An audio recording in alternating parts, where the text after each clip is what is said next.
Liz? No.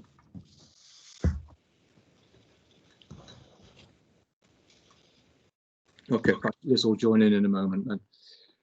Item 3 then, minutes of the meeting of Wednesday the 14th of October. Can we check those for accuracy, please? Page 1. Page 2. And then there's just the clerk's report afterwards. Is it your wish that I sign these as a true record at the appropriate time? Yeah. Yes, Yeah. everybody? Yes. Thank you. Agreed. Item 4, declarations of interest and request for dispensations. Anybody?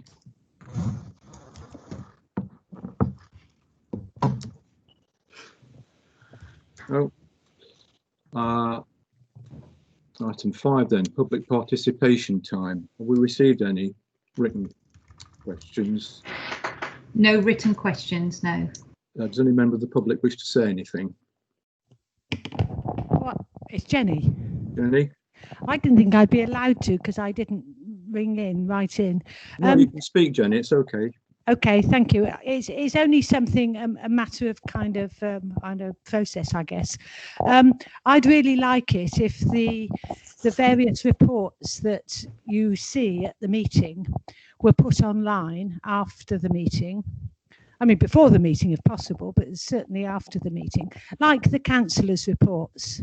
That's those reports. And also, I've just noticed I've got a message on my screen that says it's being recorded, this meeting. Does that mean it's going to go online afterwards? That would be very nice. Right. That's it. Thank you, Jenny. Town Clerk, what's our policy on recording afterwards? So it's later on the agenda, Chair, to discuss what the Town Council wish to do about that. Thank you. So it's on the, so we'll discuss it later, Jenny, to see whether they should be published. Mike, sorry, can I just say Liz has joined the meeting? Right, thank you. Thank you. Welcome, Liz. Thank Just you. on Welcome. item 5, Liz, on public participation. Okay, thanks. We're just talking about a question about recording and whether they're available for the public, which I believe they're not at the moment. Is that right, Sally?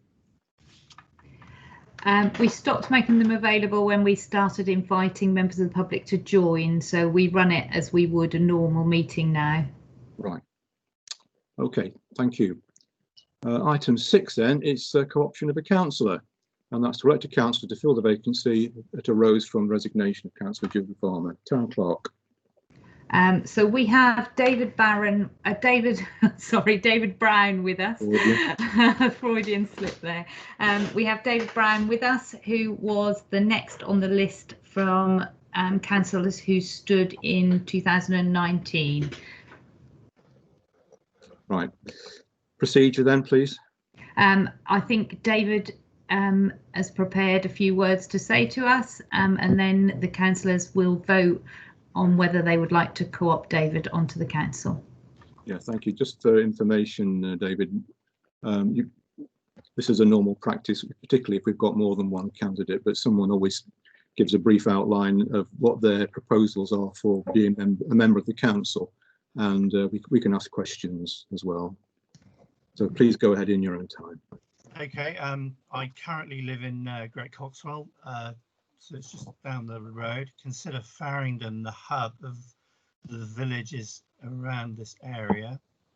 I'm an archaeologist, historian, genealogist, currently suffering from the COVID dilemma of work. I have 2 daughters, one who goes to FCC and one goes to Longcott.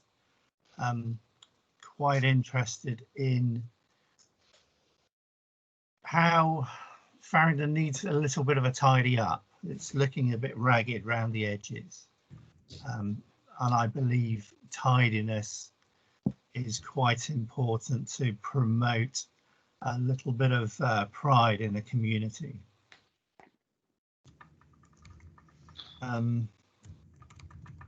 Don't appear to be overly political, so as this isn't really a political post, but might be easier if you ask me questions. Okay. Have we got any questions then, please? I think the first question that we always ask is, are you a member of any political party? And I think you've probably said that you aren't. So No, I'm not. it's our first standard question, right? I'll throw it open to the council then, please. Liz has got a question, Mike. Thank you. Hi, David. Hi. Welcome. My question is just how do you plan to tidy Farringdon up? What are your thoughts on that? Try and get some promotion about people picking up some litter picks, perhaps. I generally pick up litter when I'm walking around my area. I do a circuit just before COVID lockdown. I ended up going around a circuit from Great Coxwell through Little Coxwell, through Sandy Lane, past the quarry and round the skate park and round. And there's always litter. Not huge amounts, but it was surprising. One day I took carrier bag, a bin bag, and I picked up two good bags of rubbish within less than 100 meters. And that surprised me when it only looks like there's a little bit here, a little bit there.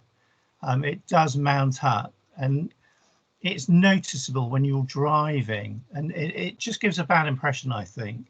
So I'd like to try and promote some litter picking exercises.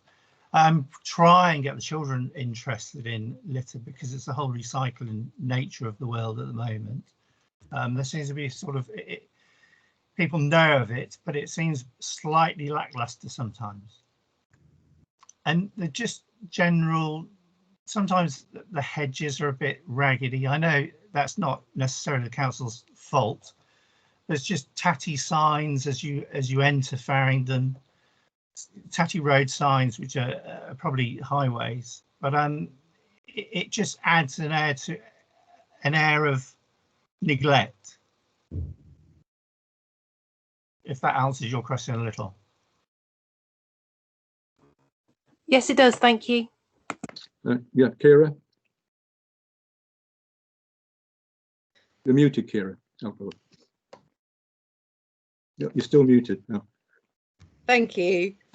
Am I still muted? I should No, be at not. I can hear good. you. Okay. Hi, David. Thank you.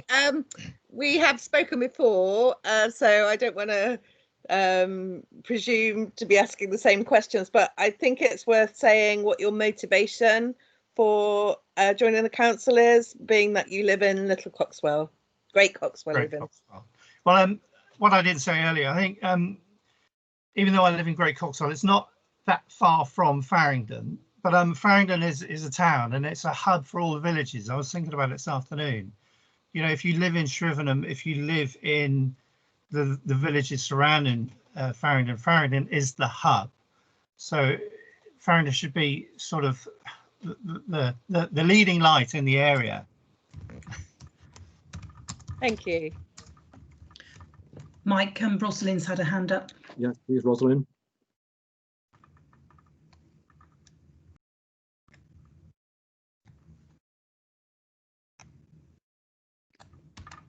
Rosalind, go ahead. We can't hear you. Is that better? Yeah. Hello. To say, have had regular litter picks in the town before COVID struck. That was quite a community activity. Also, we have a town regeneration committee, and you'd be very welcome to join us if that's something that you would like to do. But we've got lots of ideas about tidying up the town, as you say. So Yes, if you would join us, that would be great. Because we were talking earlier, Kira and Sally, it's just the image. I know there's not a lot you can do about the volunteer, but it just looks bad. And it's just like a broken tooth. So one bit looks a bit tatty, something else looks a bit tatty. I'm not particularly happy with the charity shop at the moment, because it looks like an out of control jumble sale and aspects like that. Hello. Okay, Kira. Hello, yes, we have all these things which we discuss at regular intervals. It's not as easy as you might think to get these things done. We've been looking at various plans for the volunteer, but all these things take time. But certainly those that we are considering them. Also things like Ming's takeaway, which is my bugbear as you come into. But yes, all those things. And the Town Regeneration Committee is the place where these things can be discussed and hopefully move forward. There was a removals lorry outside of there yesterday. Hurrah. Yeah, I think just to say that you join us at an unfortunate time, David, because we did have regular litter picks with very good turnout, and this was done, what, three or four times a year. But of course, with COVID, these things have slowed down somewhat. But we are very keen on this aspect. Stephen. Yeah, it's one of those days. When I walk from Cotswold to Farringdon, I was saying earlier, it's people leaving dog poo bags on the side of the road. I don't understand the psychology, because they've done the worst bit. Why don't they take the bags home? Yeah, I agree with that. They're trying to preserve it for posterity. Stephen? Yeah, thanks, David. I just wanted to ask you what you think you can contribute to the Town Council. Good question. I know the Town Council is frustrating in its it has sometimes limited powers, but I will try and do my best to advocate projects that are going on. I'm quite interested as a historian and archaeologist to promote Farringdon because it's got a rich history. Thank you. Mike, Jane had her hand up, but oh, Jane, thank you. Sorry, I put it down again. All I was going to say, comment about the removal van. That was Tracy. She's moving down to Cornwall, and there's not much we can do about people moving house. All right. I'm still up, Jane. Thank you. Anybody else? Okay. Next procedure, Town Clerk. I presume we have to vote. Yes. We'll have to do this formally then. So, what would the proposed? Give me the motion, please. You propose to co-opt David Brown as a member of Farringdon Town Council. Okay, so can we vote on that motion, please? Can we just raise our hand? Let's do. Shall we? Can we vote formally? Could we type hands up in the chat, please? Or just HU?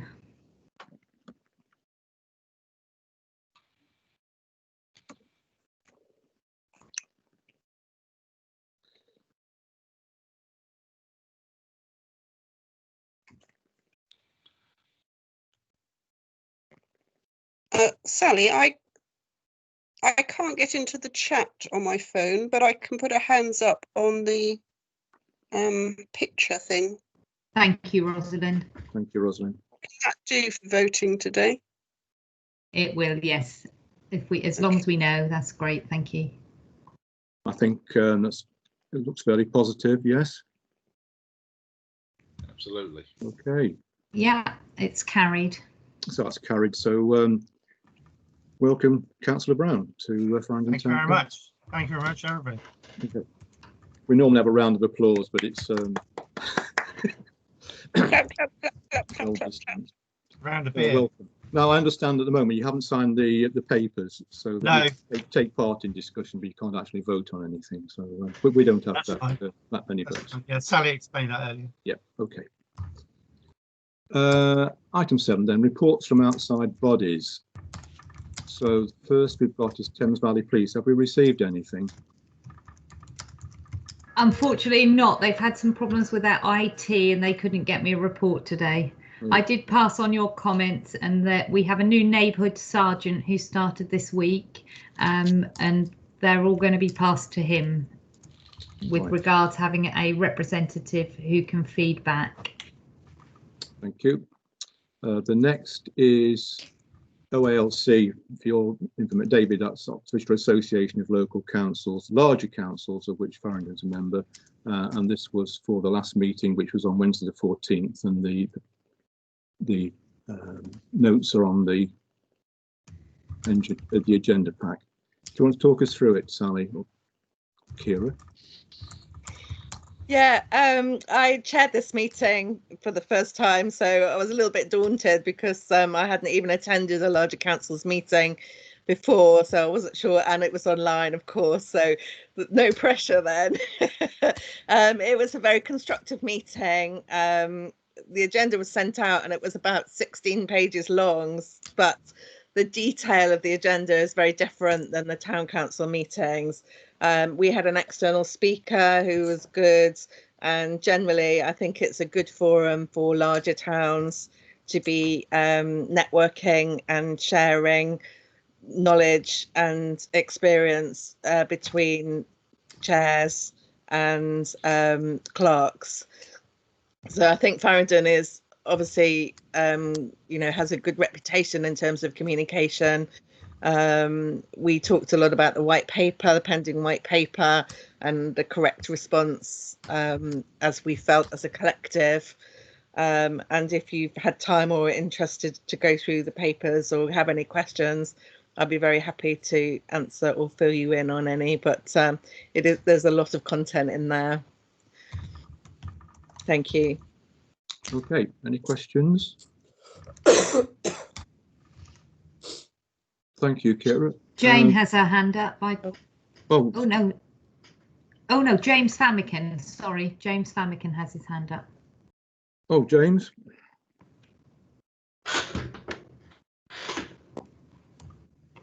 I think it was from the vote earlier on. Oh, okay, thank you. Oh, okay, thank you.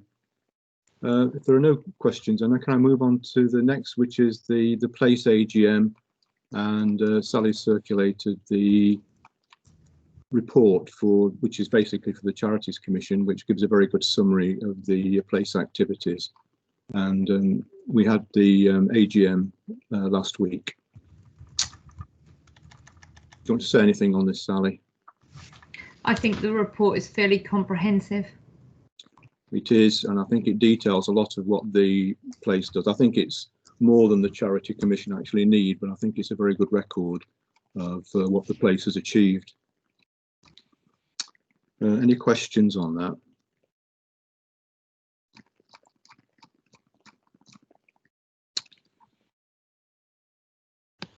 No? Okay. Moving on then. Item 7 then. Item 8, County Council's report. Councillor Heathcote. Thank you very much. I know you've got a very long agenda tonight, and I was thinking that it would probably be sensible for me to treat my report to you by exception, and that you've all read it, and that I would just raise a few further points that I'd like to mention to you that have happened since I wrote the report. I came into Farringdon this morning to lay my wreath, and I have to say it was wonderful to see so many wreaths of poppies on the memorials, but it wasn't a shame that there weren't as many as we've had in previous years. And then I came back and on Teams, the County Council did their service of remembrance on Teams. Normally we'd all be in County Hall, and that is very touching because they always read out the names of people who've worked for the County Council who lost their lives in the First World War and the Second World War. Then I'd like to just perhaps mention, I hope you've seen the yellow and white lining, the new painting that's been across the whole division, Farringdon and the villages, that's going up, plus the resurfacing of the Coxwell Road and the entrance into Great Coxwell on the roundabout. That has been done. I have sent out to clerks and chairmen of councils a number of leaflets and news items, and I would hope that these will be sent on to parish councillors. And Sally, if you're able to pass those on to the town councillors, I'd be grateful. And if you're not, then I will ask for everybody's email address and I will forward them on myself. Yes, Judith, I do circulate them. Fabulous, thank you. I also attended the Place AGM. It was really a good meeting. It was a good report, and I think it's superb, the work that's done there, and it's been lovely that I've been able to support that work with my county councillor's priority fund. One thing that might be of interest, the Oxfordshire County Council has teamed up with Oxford Health, Oxford University Hospitals, and suppliers of NRS Healthcare, and there's a scheme running through called Hand It Back campaign. There's an awful lot of equipment that is given to people when they're poorly, and once they're better, that equipment is not returned to the NHS, and of course it's quite expensive kit. So what I'm going to do is I will forward you the email saying the type of equipment that they would like to have returned, who you can ring up, and where you can find the website address for all of this. Obviously, because of COVID, you can't take the items in, but you can book an appointment and they will come and collect the items from you. Obviously, being in the winter time, I thought it would be sensible to just advise that the pandemic won't stop the roads being gritted during, despite the pandemic, and the contract clearing that we do is between October and the end of April. The drivers and their teams wear face masks, and there are sanitizers in all of the lorries to wipe the steering wheel, wipe everything down before they start their salting. And obviously when they get back at the end of a shift, they have to do the same because they may not be the driver of the lorry on the next shift. I think what we all have to remember is that these drivers have to go from their own homes to the depots to collect the gritters or snow ploughs. So whatever the weather, we've got 65 drivers, and they're based at Deddington, Drayton and Woodcote, and are on standby as highways managers monitor the weather forecast many times a day to see if the road surface temperatures are set to drop. There are 13 people per shift, and it takes 3.5 hours to do a particular run. And the staff have to be at the depot an hour before their shift starts to check the vehicle. One run covers 1,000 saltings on A roads and some B roads. The M40, the A43 and the A34 are covered by Highways England's. And one thing that we as drivers need to be aware of is that gritters can only do 30 miles per hour when they're salting. There are 25 gritters on the road at any one time, which means there's over 220 tonnes of salt used per treatment. So if you have to clean your windscreen in the mornings, there's a possibility there may be a similar condition on the roads. So can I ask you to please be very careful. If you do scrape your windscreen, then drive carefully just in case there's ice on the roads. And the last thing, and again, I will send this out to you all, the libraries, of course, under this present system with the lockdown, have to close. But what we are doing is we've started a new service called Click and Collect. And this is being run from 14 libraries. And the nearest for us living in this area are Wantage, Witney and Abingdon. And you can find information on the website, but again, I can write to Sally for her to send information across to you. But this has only been announced yesterday, and it means that what you do is you ring up with the type of books you like to read, and then the library staff will put these on one side for you to collect. And I think that's all I wish to say, Chairman. Thank you, Sorry, Judy. Chair. Can I just say that I think there are just over 20 reads on this morning, and we're still waiting for the Burma Star and the fire service are going to lay theirs after the shift today. So I'm sure some more will come in as well. So I think we just had under 30 last year. Yes, in actual fact, I was with the fire service first thing this morning, and they're doing it after their drill night. Thank you. Any questions for Councillor Heathcote?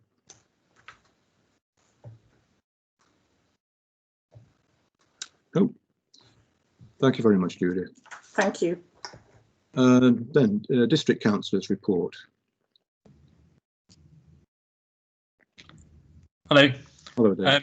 So I think, well, you've all had the report, so it's probably easier if you just let me know if you've got any questions on it.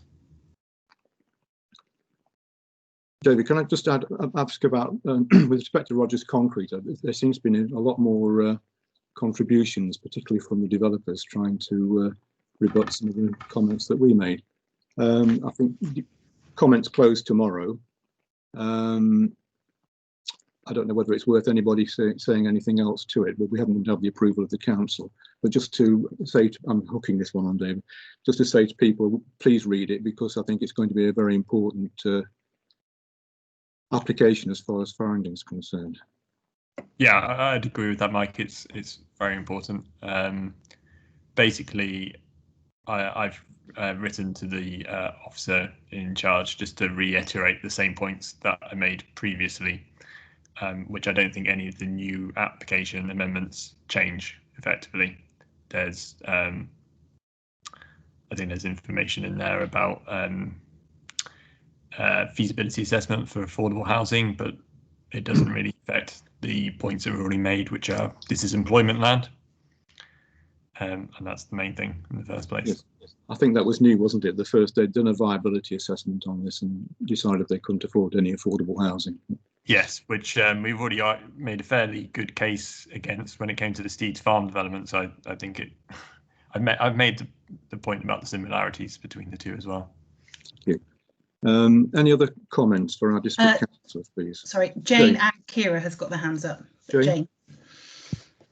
Yes, it was a comment in the report about Steeds Farm and the fact that unless we update our neighbourhood plan, we don't really have much to say about Steeds Farm. So I think it's about time we updated our neighbourhood plan.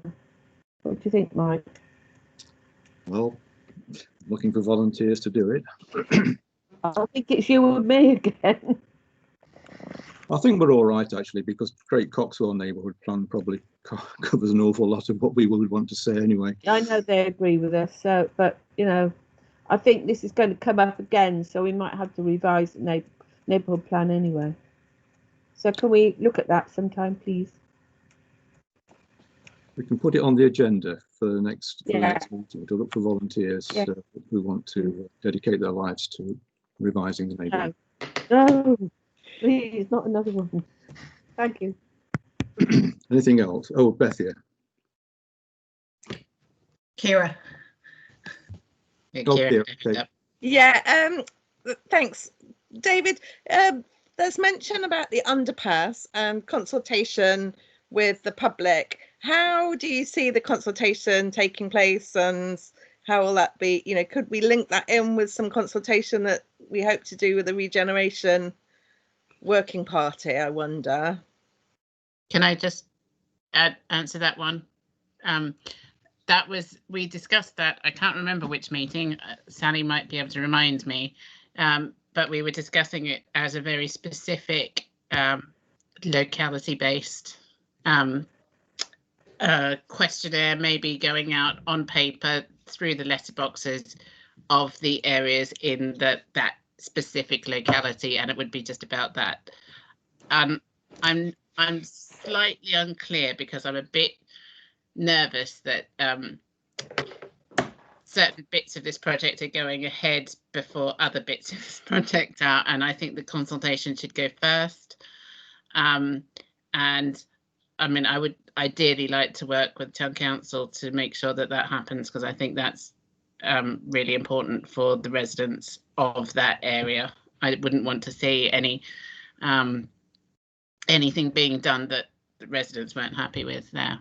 Can I say, Betty, I think I entirely agree with that, because we had a lot of problems last time when someone went ahead. I think it was repainting, wasn't it, done by the district council, and the residents got upset. So we don't want to repeat that mistake. So I entirely agree with you that anything we can do for a good consultation with the residents should be done as soon as possible. Thanks, Mike. I was just going to say that we even got down to the point where we were debating whether we should put things through the letterbox, and because I think we agreed that we could put things through the letterbox, obviously not now because of lockdown, but because it was just going to be such an isolated area, it's not a waste of paper. It's quite a good targeted way of getting to people.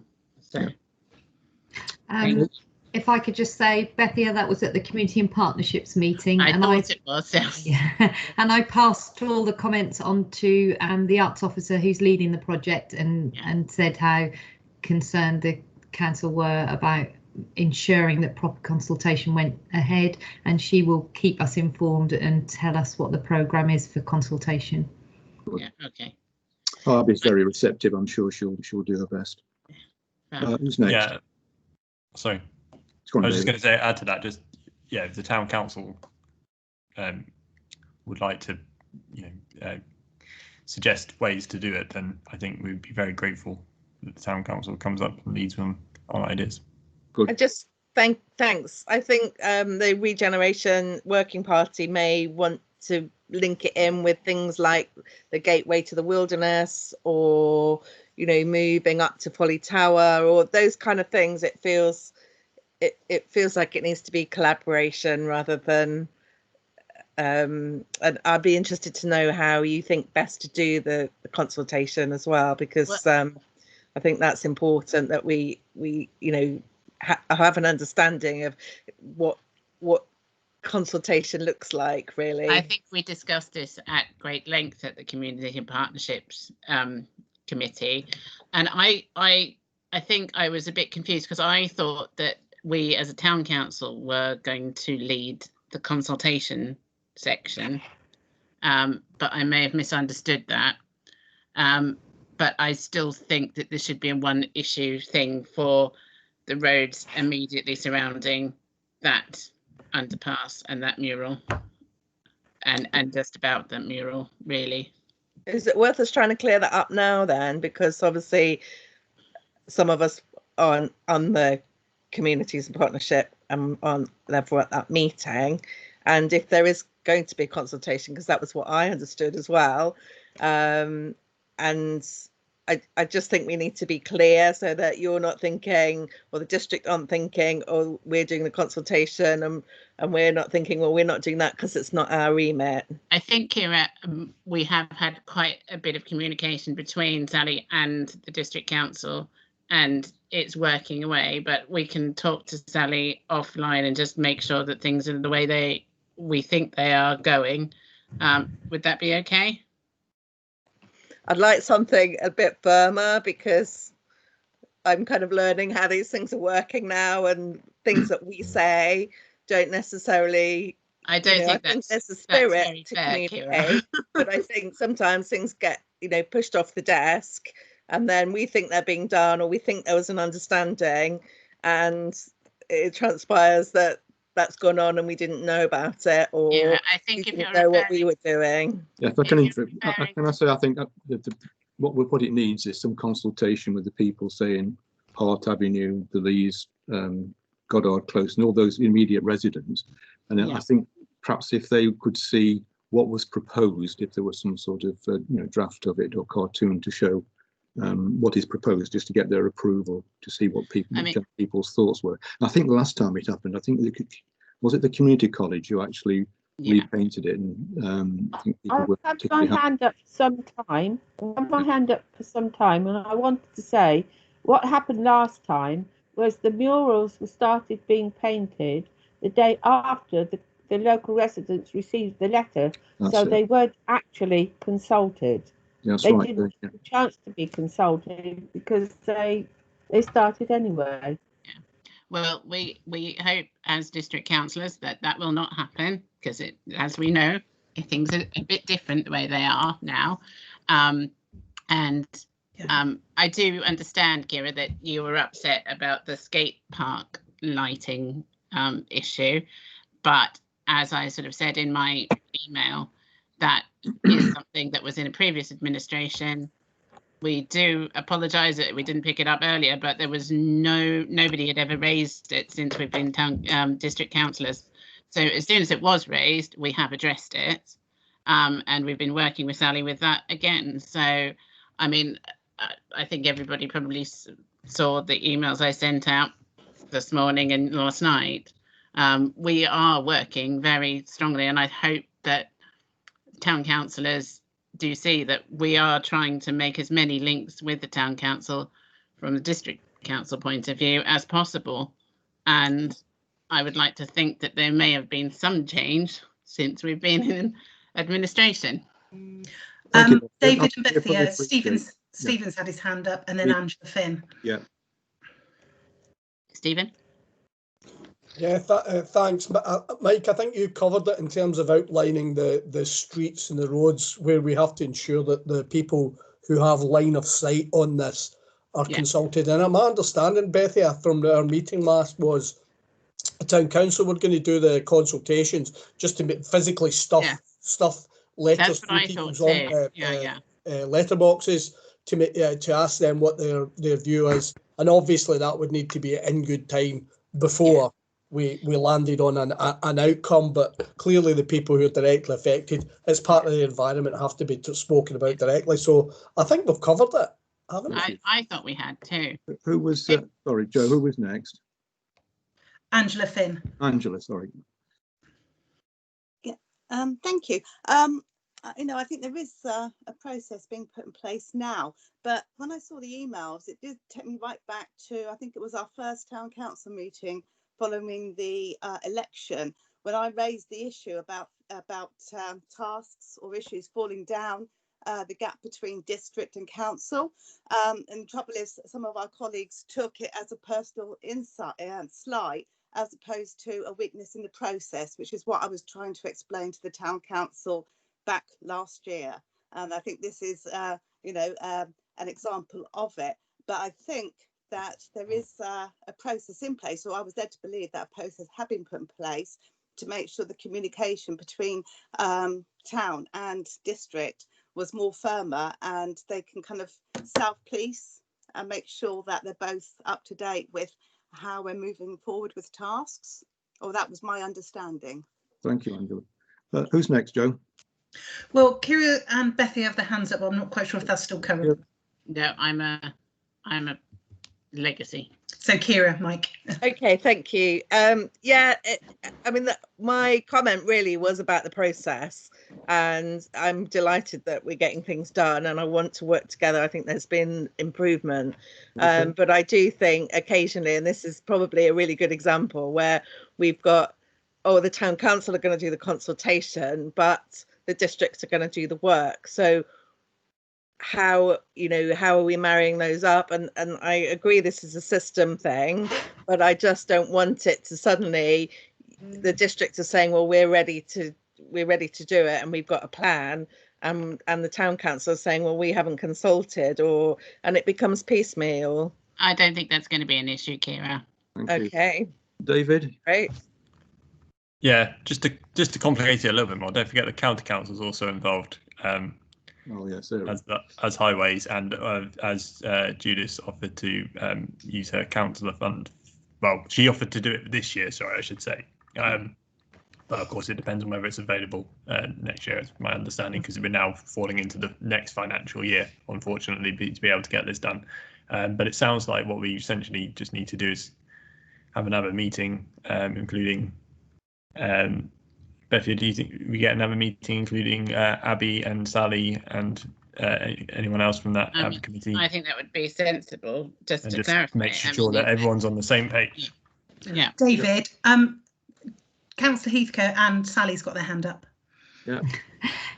Can I just say that it's the arts officer is leading the project, so they need to lead the consultation because we don't know what to consult on if it's another body leading the project. So I can work with Abby and help her to identify the streets that needs to be consulted, but it's their project, so they need to consult. We can't consult on their behalf. Perfect. Judith. Thank you very much. Yes, I was trying to say, I said I would give some monies towards this out of my county councillor's priority fund, but because of the timing of this coming down, it is now going into the next financial year, and I do not know whether we will be having county council's priority funds, if we will, how much they're going to be. So there's a little bit of an abeyance here. So there is time, from the point of view of what Bethia and David are saying, to ensure that the consultation is done carefully so that people aren't upset, and then the county can also put in their views as well. So I think actually the project is very well planned, and we'll hope that I can help financially. Thank you, Judith. Thank you. So can I just clarify then, in like what Sally's just said, the town council aren't doing the consultation? Well, we can only consult on what we've actually got. We need some information. Yeah, but didn't Sally just say we are not going to do that as a town council? I think I think we need to have all the people who are sort of directly involved. We need to have another catch-up meeting, of course, just to make sure that we're all on the same page. I think, so our arts department, as in Abby, the person who's doing it, doing the organising, but I think we do want the town council to be as involved as possible in that consultation. I think we'd want to be involved, David, but it's more a matter of, are we leading, which was what Bethia suggested. Well, I think we essentially say that I think there was a bit of a misunderstanding at the last meeting, and I may have misunderstood, but we are all on the same page pretty much. And can we just agree that we're all working towards a common goal? Yeah. We don't know what that goal is because we haven't consulted yet, and we do need to consult. But as Judith said, and Sally also knows this timetable, that if the money that Judith might be able to offer us comes about, it won't be till the spring. So given that we are all working flat out on various other things relating to COVID right now, it would be something that we could at least leave till lockdown ends and into the new year. So it's not a big rush, as Judith said. We can take our time and plan it properly, but we don't have to rush into anything. I mean, we don't know that underpass might just want to refresh. That's one of the options. People might not want to change it at all.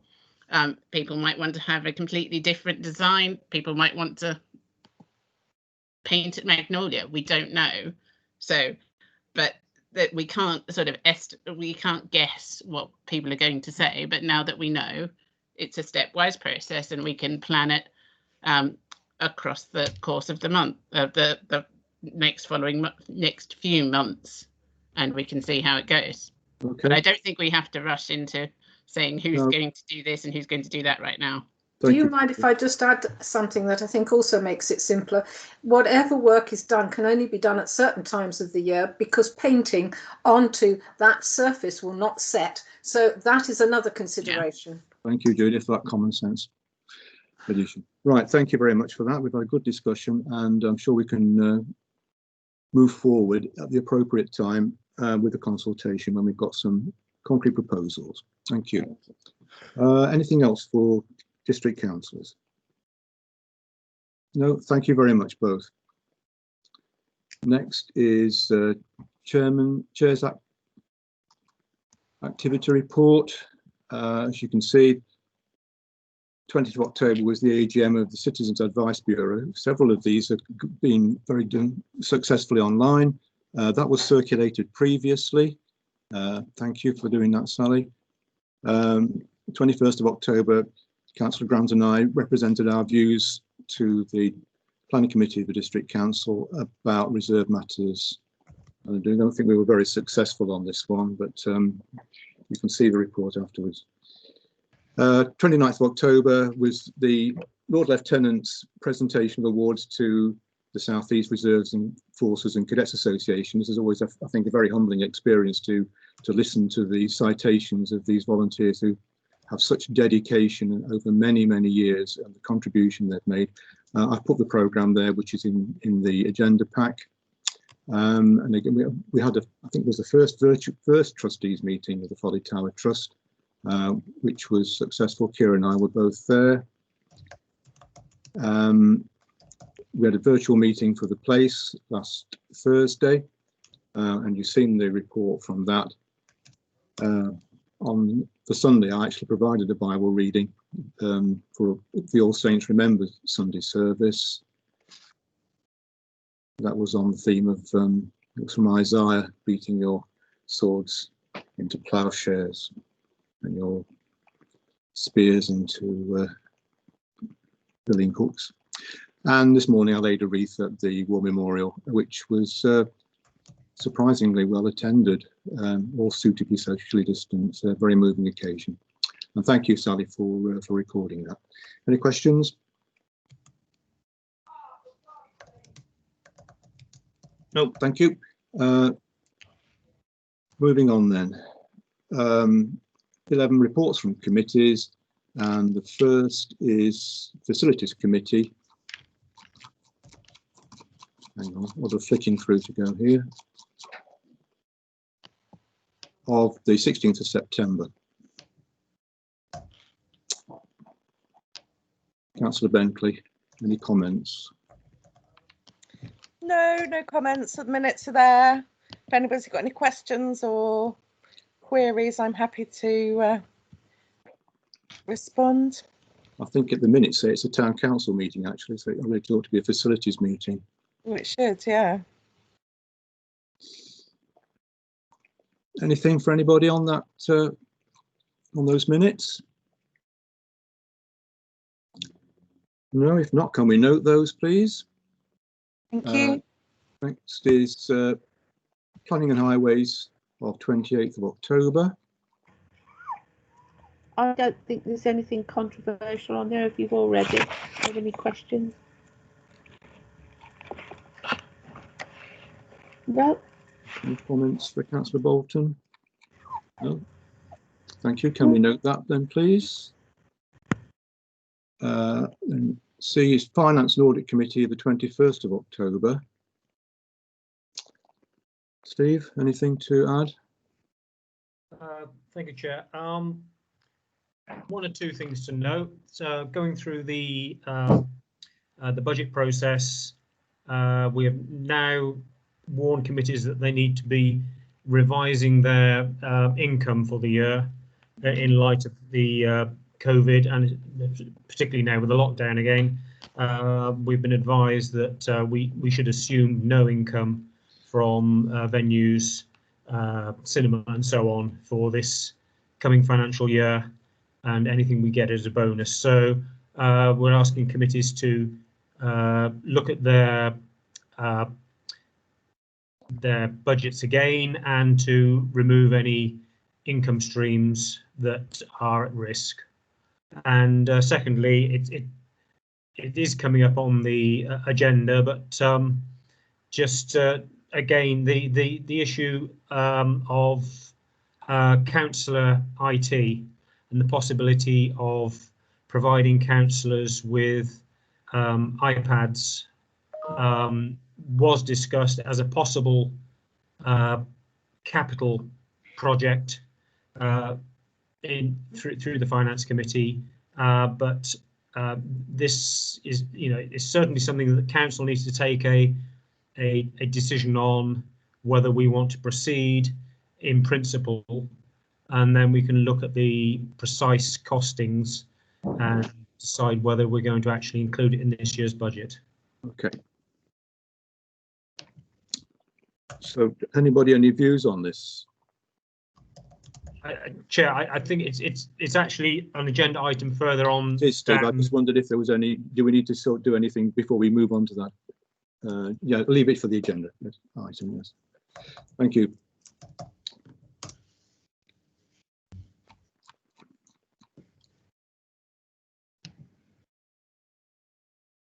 Anything else? Thank you, Steve. We note that then. So next is the minutes of the community and partnerships held on Wednesday, 30th September. Matthew, anything to say?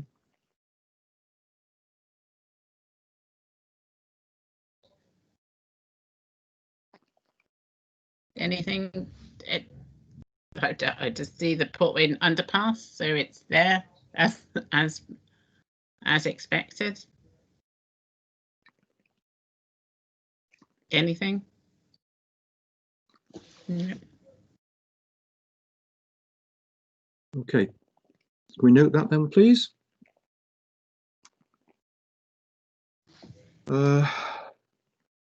Now, item 12 then, clerk's report and schedule of payments, and that's to receive and consider schedule of payments up to and including November the 11th.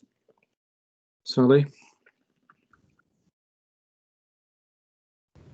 Sorry, I was on mute. The total of payments this month is £29,296.08, and the clerk's schedule of payments is as was sent out earlier today. Thank you. Any questions for Town Clerk?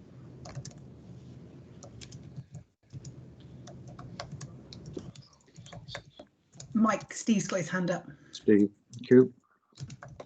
Thank you, Mike. It was just a question. Viking and the line says various. I'm assuming that's stationary? Some stationery and a Hoover and some hand sanitizer. Okay, thank you. Anything else? So can I propose that we pay the outstanding invoices? Can I have a seconder, please? Yep. Thank you, Kira. All those in favour of paying those invoices? Yeah. Is anybody against? Which is probably easier. No, thank you. I'll sign those at an appropriate time. Next, we have the clerk's activity report, which you can see before you.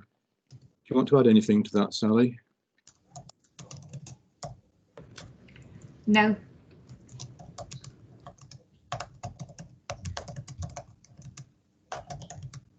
Thank you very much. Very comprehensive. Interesting meeting with the clerk of Hayden Wig. I was thinking, interesting place, Hayden Wig. Yeah. Right. Item 13 then, council meetings. And this is to consider the following as a result of ongoing COVID-19 restrictions. First annual meeting of council. Now, as for new readers, we have the AGM as our council meeting each year, which is really our first meeting of the year. We didn't have one this year due to COVID restrictions. We weren't allowed to have a face-to-face meeting, and the rules were that we can't have a change of officers, so mayor, deputy mayor, and council member committees structure without face-to-face meeting, and that was the regulations imposed by the government.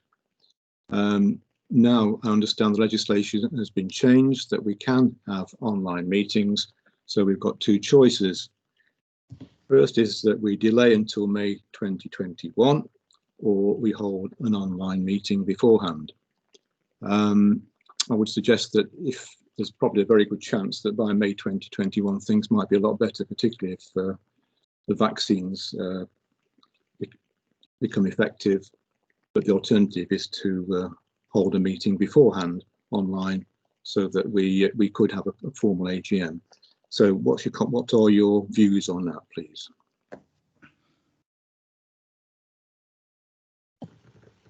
Steve. Steve? I think we're sufficiently far through the year now, and things seem to be running smoothly. I see no point in trying to hold an online meeting, annual meeting, rather than delaying it until May, which, you know, just seems straightforward. We're well into the budget process now. Committees are settled down and bedded in, and it seems that things are working smoothly. So I propose that we continue until May. Thank you. Bethia?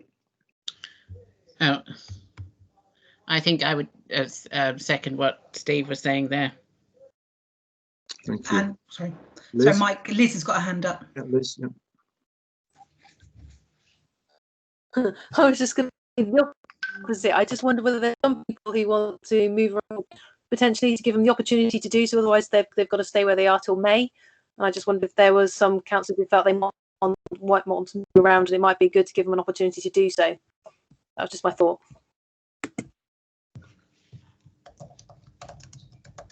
Thank you, Liz. Is anybody desperate to move? Kira? Not desperate to move necessarily, other than I just wonder the message in terms of democracy and transparency for the council, personally, I think we've got enough on our plate coping with the new normal, and lockdown till the end of the month is going to, you know, if we're only looking at 3 or 4 months of where we are, it feels like a lot of work. But I do wonder, we haven't had a town meeting. What are other councils doing, Sally? Yeah, let's talk about annual general meeting, because town meeting follows. Yeah. Mike, Angela's just posted a chat just to say she didn't hear what Liz said. So I wonder if Liz could repeat it again. Sorry, Liz. That's all right. Basically, Angela, I was just thinking that councillors haven't had the opportunity to decide if they want to stay on a committee or move on to another committee. And I know that some people sort of feel they would rather be doing other things now that, you know, some new people especially who've just got used to being on the council and what they actually do. They might decide that actually one role for them isn't quite appropriate and maybe they want to do something else. And this meeting gives them the opportunity to sort of step down or move around. So I just wonder whether we were going to get that opportunity or wait another 6 months. And if we just felt that everyone was happy with that, then that's fine. But I mean, if some people wanted to change, then would there be an opportunity to do so? But that was just it. Yeah. Well, no one was leaping forward at that moment, Liz, but Steve? Can I just ask what Sally thinks other town councils are doing? It's a real mix. Some have already held their, because many town councils just have their mayor sat for a year. So some town councils have done mayor making and had their annual meetings. It's a real mix.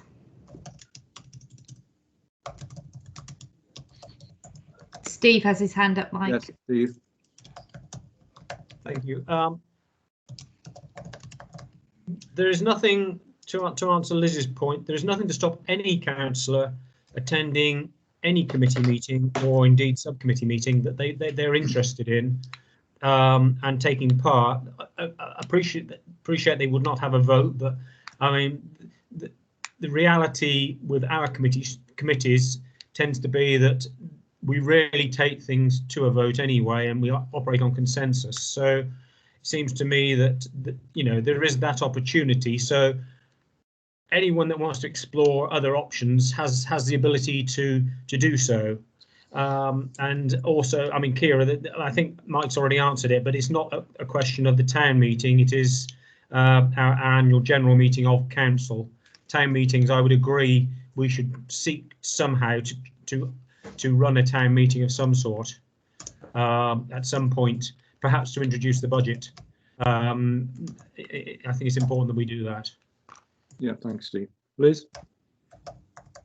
Okay, I was just going to say that I feel really bad for the place because I'm on that committee, but I can never make any of the meetings. So I just wonder whether, you know, there's a possibility if anyone wanted to step in, they could, because I can't really attend the meeting. So I'm not doing it justice. So that's all I wanted to say, really. Okay. Thank you, Liz. I'm sure if anybody else is interested in attending, please contact Sally, because I'm sure that could be arranged. Because we have been looking for new people. If anybody does want to attend, as Steve said, anybody's able to attend any of the other committees. The only restriction being that you can't vote, and as he said, we operate by consensus. So if you do feel you want to look at another committee, particularly for next year, to see what you think of it, if you're not on a particular committee, please take the opportunity. So I think the general view was we hang on until May next year. Chair, you had a proposal and a seconder for delaying till May next year, so you need to vote. We've had a seconder, have we? Thank you. Yeah, Bethia seconded. Thank you, Bethia. Sorry. So can we vote on that one, please? Do we need to have a formal vote? Just put our hands up. Yes, please. Yeah. Thank you. Everybody in favour? Anybody against? Right. Angela, do you want to say something? No, Chair, I was voting. Oh, sorry. Thank you, Angela. Right, so B then is the town meeting preset. Now, we usually hold a meeting to discuss the draft budget. Now, this is a legislative requirement, as is the annual town meeting that we hold in April, May. Sorry, Chair, can I just correct you? It's not a legislative meeting, the precept one? No, I just said it's not a legislative. Oh, sorry, I thought you said it was. Oh no, Pardon. sorry. Thank you. I just this is not a legislative. I was reading off the text. So we've got three options. So the first is to advertise the budget proposals on social media and in our newsletter in the Advertiser. Second, to encourage the public to join the Finance and Audit Budget Committee meeting in January. And third, to attempt to hold a public meeting online, but that could be difficult to manage because of the difficulties of holding virtual meetings. Could I just chip in first and say, I think items 1 and 2 are actually complementary, and anything we should do to try and encourage the public to join the Finance and Audit meeting, but also we should do the other as well as advertise the budget proposals widely as we can, so we get any other views of people who actually couldn't attend. So people want to comment on this, please? Kira has a hand up. Kira. Yeah, can I just put a really big caveat about social media and putting budget things on social media, because it's very difficult to manage, and I think we just need to be careful with that, and perhaps that isn't the way forward with social media in terms of inviting comments. Yes, I'm a great believer in social media, as you all know. I think certainly the newsletter and the Advertiser, which would be the formal statement, should be in there. We need to get some notice, I suppose, don't we? Or at least we can advertise what we've decided. And what about number 2? Steve's got his hand up, Mike. Steve. Thank you, Mike. It's interesting that number 3 is ruled out, basically a public meeting being hard to manage, but you're happy for all the public to come along to a Finance and Audit meeting and for Finance and Audit to try and manage the public. An interesting challenge. I'd also observe that, of course, the formal budget is set by council rather than Finance and Audit. So there's a second opportunity there for the public to comment. Quite happy for public participation at Finance and Audit, but again, it will be a challenge. But I'm sure one we're up for. I think you've got a point there, Steve. Just to say, I think Steve got a good point. The Finance and Audit could actually make the suggestions, of course, recommendations to the Town Council. And when we've done the normal preset meeting, I mean, this is the one meeting that goes before the Town Council, precedes the Town Council, and we have taken ideas from that meeting and changed the precept on that basis. So perhaps that's the opportunity to do things. Mike, Angela's had a hand up. Angela. No, I'm just going to add, I mean, I just mirrored Steve's comments, but also I just had a Teams meeting they managed to get about 300 people, and it was actually was reasonably successful. So yeah, I think Town Council meetings and Finance and Audit meetings, it'd be quite good. We can take quite a lot of capacity. I think the Teams system can. Thank you. I mean, I went to when the Scouts AGM meeting was, widely attended. Not many other people, anybody could make a comment if they wanted. Very few people actually did, but I think there must have been about 40 or 50 people participating in that one. It must have been 20 or 30 people at the Citizens Advice AGM as well, so it can be done. I'll say they were Zoom meetings. But... Mike, Kira's got a hand up. Kira? Yeah, it definitely can be done. I wonder why we think it couldn't be done.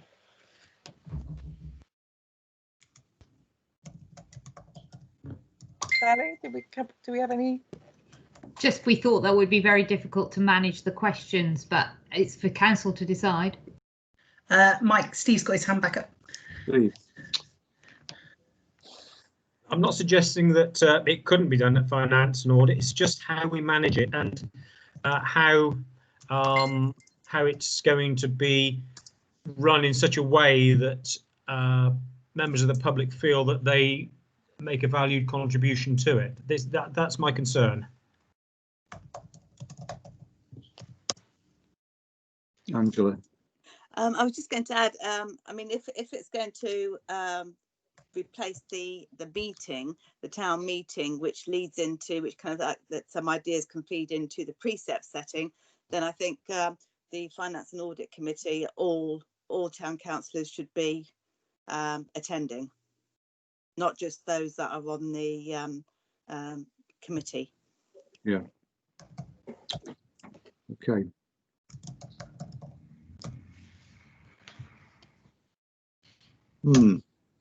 What do you think, Sally? I'm happy to do whatever the council decides. If we want to have a public meeting before the Finance and Audit Committee, so it could lead straight in, that might work. Would it be before the Finance and Audit, or would it be after the Finance and Audit and before the town council meeting? Yeah, so we could open that council meeting up before and have a public meeting before the council meeting after the Finance and Audit. Yeah, we need the Finance and Audit to actually formalise what we propose as a precept, and then it's a matter of adjustments in terms of comments that we would receive. Yeah. What do you think, Steve?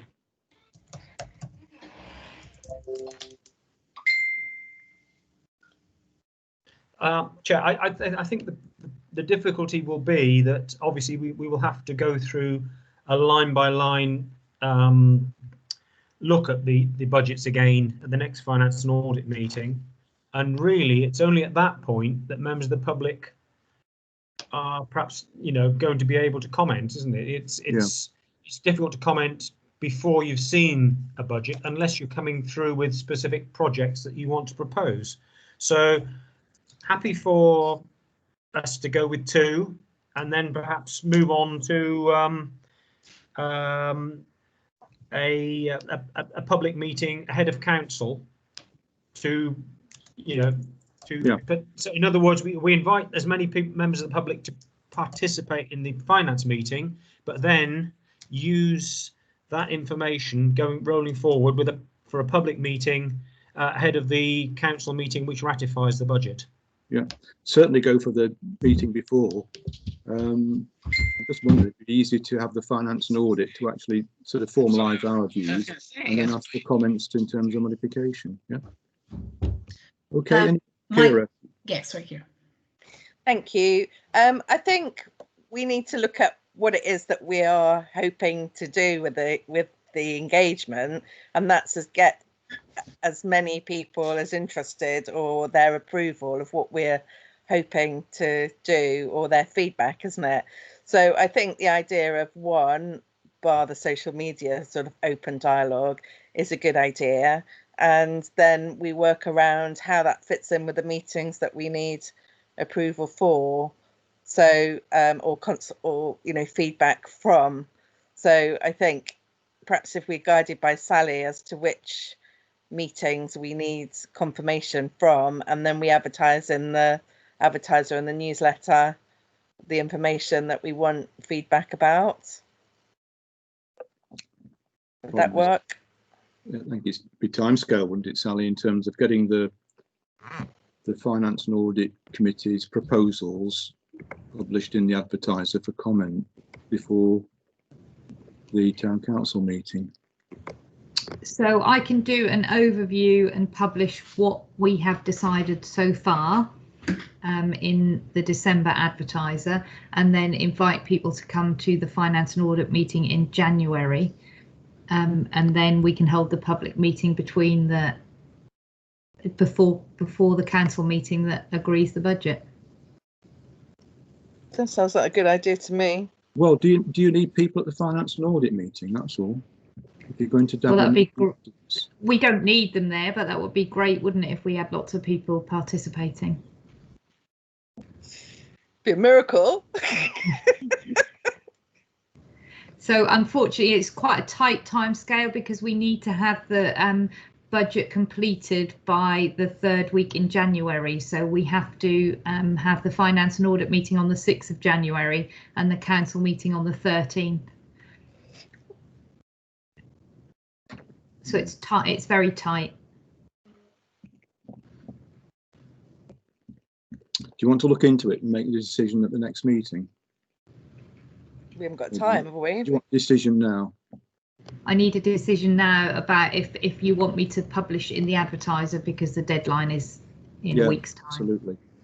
Can I propose that we do that and crack on with the time frame, so it's if it's realistic, then that's what I propose we do. Yeah, I'll second that. Steve? Hey, Mike, the difficulty with publishing the current figures is that they're not accurate. We're taking the income out, the income streams out. We don't know the Band D, and we don't have, unless we get an indication of Band D. At the moment, if we publish what we're proposing, we're looking at almost, I think, is a 9% increase, and we'll be consulting on that. And quite honestly, that's not accurate, because we're not intending to run forward with a 9% increase. So I think we need to be careful on what we propose in the way of the figures that we're going to put into the public domain, because quite clearly we're only partway through the process at the moment. We've only gone through phase 1 of the budget setting process, so we need a more settled figure before we can actually go out to consultation. That is my view. Otherwise, it becomes a nonsense. No, you're right, Steve. But can we not just explain that? And if people recognise it and want to come back and say, well, 9%'s too much, then they will. And then that will give us some dialogue. But I suspect it will be the same old story, that nobody is that bothered. You might get 1 or 2 key people who are intelligent enough to then realise when we explain what the situation is. The proposal's down on the table. I suggest that we vote. I think you get some dialogue if you propose a 9% increase in the precinct. Bring it to the table, because we need to show what we're doing as a council. We can't just put everything on hold because of COVID and we can't have a public meeting. Lots of councils have been having meetings online and nothing's changed in their routine. So far this time, we've not had a public meeting. Yeah, we're talking about the budget, aren't we? Which is a bit more. We are. And why are we delayed with it? Why is it back? We have a proposed budget. It's just not. A budget is a fluid thing. We should be proud of what we're doing and not be waiting and holding back. I think you should learn the lesson from what was published last week about COVID predictions, which the press completely misinterpreted. And they can be misinterpreted, and that's your problem. Mike, Steve's got his hand up. Steve. Yeah, I'm sorry, I can't agree with Kira. There's little value in going forward with something that we know is going to change radically before we actually set the budget. Surely there is still time. I mean, Sally, is it possible to look at a finance meeting at the end of December when we've run through the next batch of committee meetings, the final committee meetings before the budget setting process is complete, so that we can actually give ourselves a little bit more space between the finance meeting and a consultation with the town and the final council meeting? I can look at the calendar and see if we can fit one in.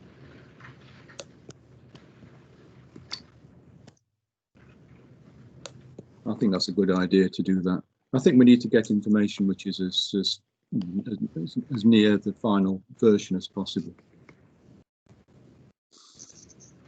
You know, we've got no idea when we're going to get the tax base information, have we? And that is key. Can I just interrupt then? Yes, please, Beth. Yeah. I have seen figures. They are confidential at the moment, but they are being prepared. Right. I can inquire as to when they can be released to you. Thank you. Because they usually do this about October time, don't they, on the occupations in October. Thank you.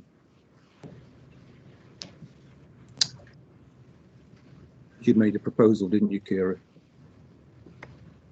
I did. Remind us what the proposal was. So can I just say something, please? I've had my hand up. Angela? Sorry. Yeah, I mean, I was going to say, I don't think I'd be happy to go out with, you know, the figures that are so out. I think if anything, we could be accused of scaremongering, and also, you know, during this time when the difficult situation for a lot of our town residents, that, you know, probably giving them a bit of a cardiac arrest as well.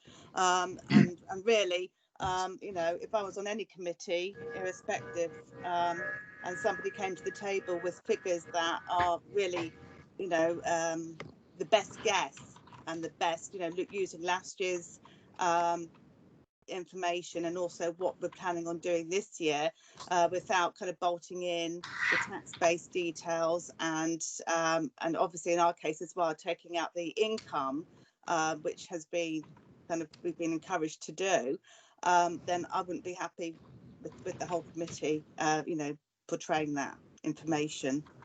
Sorry. Okay. They need to be as accurate as possible.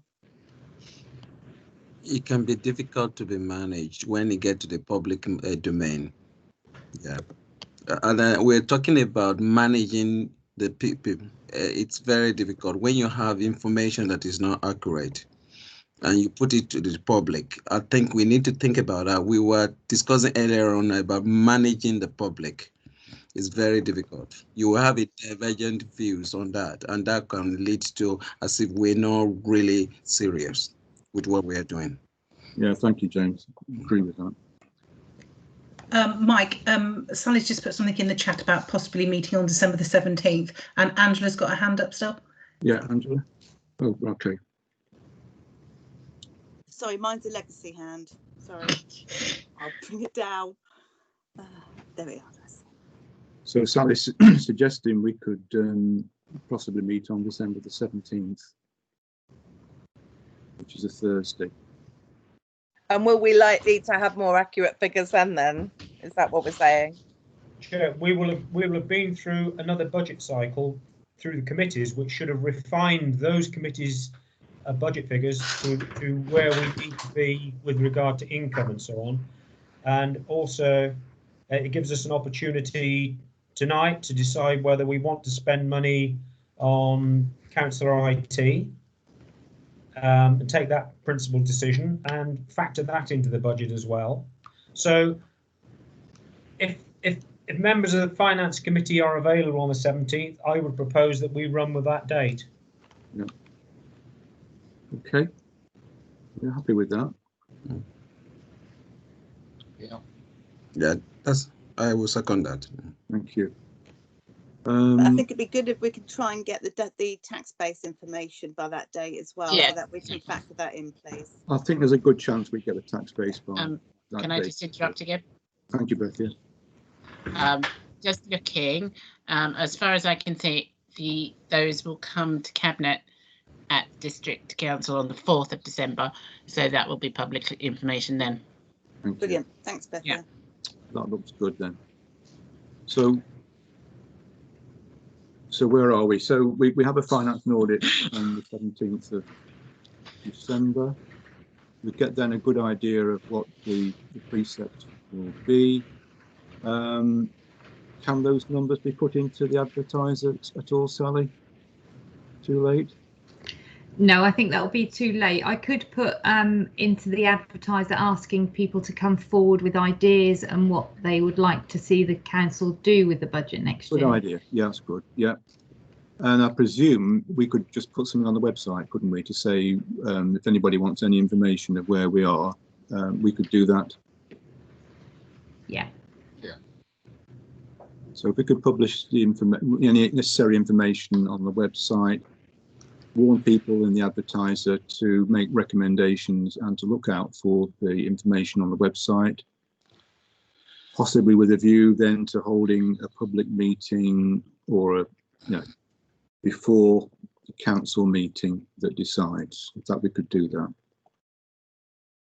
Chair. Yeah.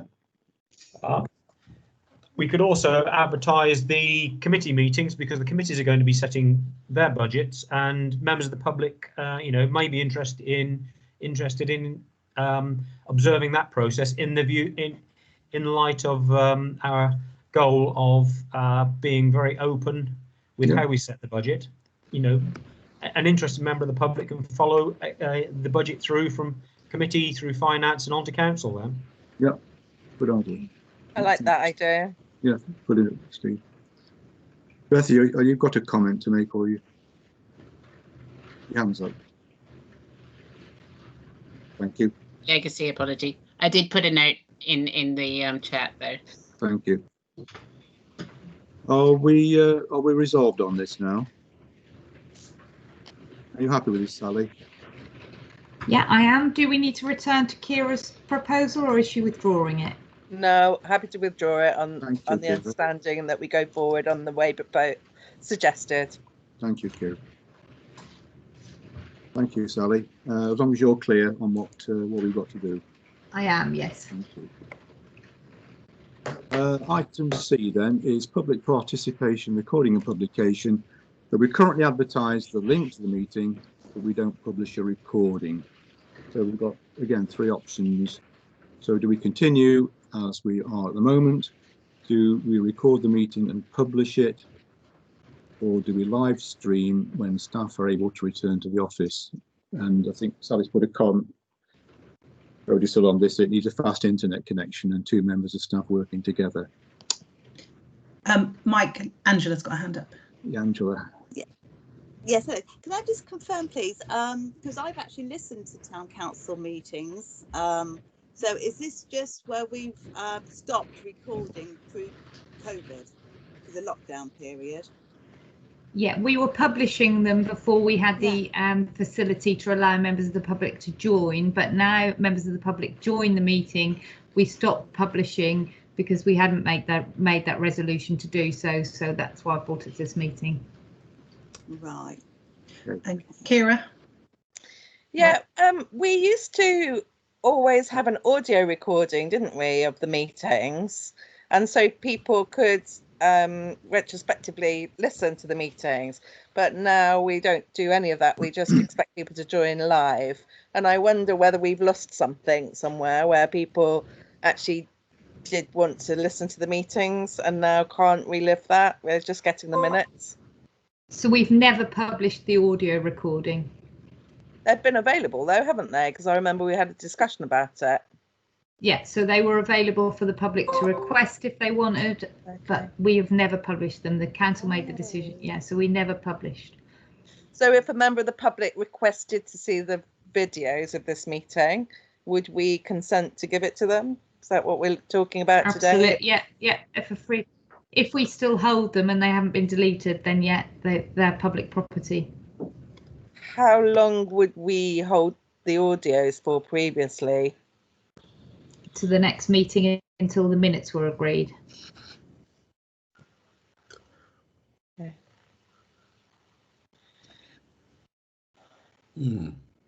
Okay. So what's the any other suggestions?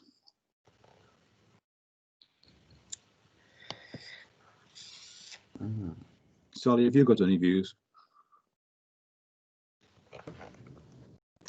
I'm happy to publish the meeting if councillors are comfortable with that. Mike, Steve's got a question. Steve, do you want to? I would propose that we record and publish, Chair. Number 2. Thank you. I'd like to second that. Okay, so. Sorry, Mike, Rosalind's had a hand up too. Yeah, sorry. I was going to say, I think if we make it clear that they're available and people can request them, that would seem to cover enough of transparency.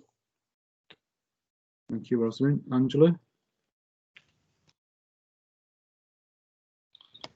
Angela, you're muted. Angela, you're muted. Yeah. Okay. Yeah, sorry. I'm just not too sure why we stopped recording them. Is that when basically we could the public could join the meetings? Is that when we stopped putting them on the website? Yeah, that's right. Yeah, so we just returned to normal, our normal practice of recording them for the minutes, and stop publishing them. Okay, I mean, you know, because I'm all in favour of just, you know, recording them as usual and putting them on the website. but I was just wondering whether it was a GDPR issue, or if the public were going to be able to join the meetings. But I think to counter that, as long as they know that the meetings are recorded, then that shouldn't be a problem. Absolutely. Mike, Steve and Kira's got their hand.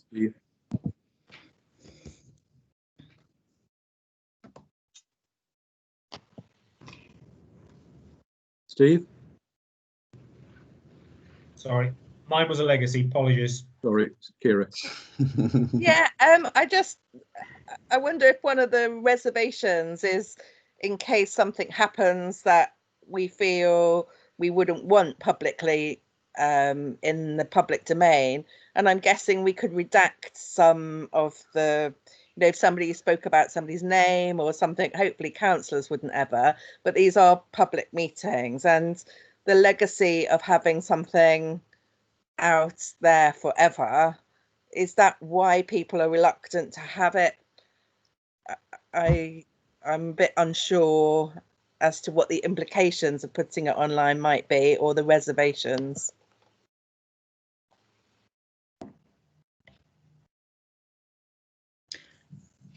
Mike, Bethia, and I think Steve's got his hand up now. Yeah, Bethia, please. Yeah. You're muted, Bethia. Yep, sorry. Unless Steve was first, he might have had his hand up first. I was just going to say, there are slip-ups, and I would like to know if there is there is a way of redacting, or if by redacting then we're messing up the democratic and openness and everything like that anyway, so it sort of defeats the purpose if we start redacting bits and pieces. When you say up forever, I know the district council doesn't have theirs up forever. It's a certain time limit to them, and then they are destroyed.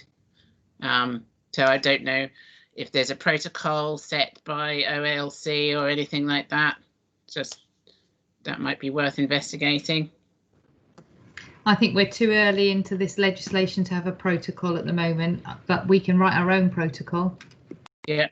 Thank you. Steve? Well, on that issue, I would suggest that, as I think Sally has already indicated, the recording stands until the minutes are agreed at the next meeting of that committee or council. So that's the life, as I would see it, of the recording. But also another issue, of course, we need to recognise that some things are taken under confidential session, and those, of course, cannot be accessed. It's important that we maintain confidentiality where it is appropriate, whether it's on staffing issues, or sometimes there are things that are taken in confidential session because of their sensitivity. So we need to if we're going to agree this, we need to recognise that there will be occasions where, of necessity, the council has to be confidential. Thank you, Steve. Angela? Yeah, I was just going to say, I mean, I think it does need to be discussed a bit more fully. Obviously, if there is a mistake and somebody actually refers to something that they shouldn't have done, that there must be some sort of mechanism, to withdraw that statement. But also, I think, we would have to make sure we get our working practices in place. And I'm just thinking, like, when we do talk, is it addressed as the councillor? So Councillor Finn, so that at least people know who's actually talking. At the moment, when you do listen to it, or when you have listened to it in the past, it's just different voices, and if you're, so it depends on how we want to portray ourselves. And when we're looking at the democratic process as well, is that we've got to be clear that if we object to something, or if we don't object to something and we agree with something, then maybe we have to be, have a lot more clarity around what we're doing, how we're talking about it, and how we're voting. Like live streams from Parliament, I quite agree with that. Jane? Yeah, until recently, the only record we had of meetings for the public to see were the minutes, which were published. And really, if you look back on things, that really, realistically, is what they still see. So this recording and the public being able to see it is something new. Steve? Sorry, Chair, done it again. Okay. Right, we've had a proposal and seconded. Mike, sorry, Angela's just put her hand up again. I think she's. Was it all right? I put my hand up as well. Sorry, Angela, do you want to go first? I was just going to say that I think that they're trying to get as much transparency into open government as possible. So they're expecting more and more stuff to be readily available and put online for easy access. I think it does encourage people to engage if they can come and just, come to this meeting, for instance, tonight, and just watch and, not necessarily speak, but see, put names to faces. It makes it a lot more accessible for people that can't physically make a meeting. And I think that's a very positive thing. But I do think Angela's right with the sort of process. And we need to be very clear before we jump into committing to something and understand fully the implications and the management implication of that as well. Because, it would be churlish to vote on something and then wish that we didn't do that later, which I think we're in danger of doing with a few things sometimes. Jane?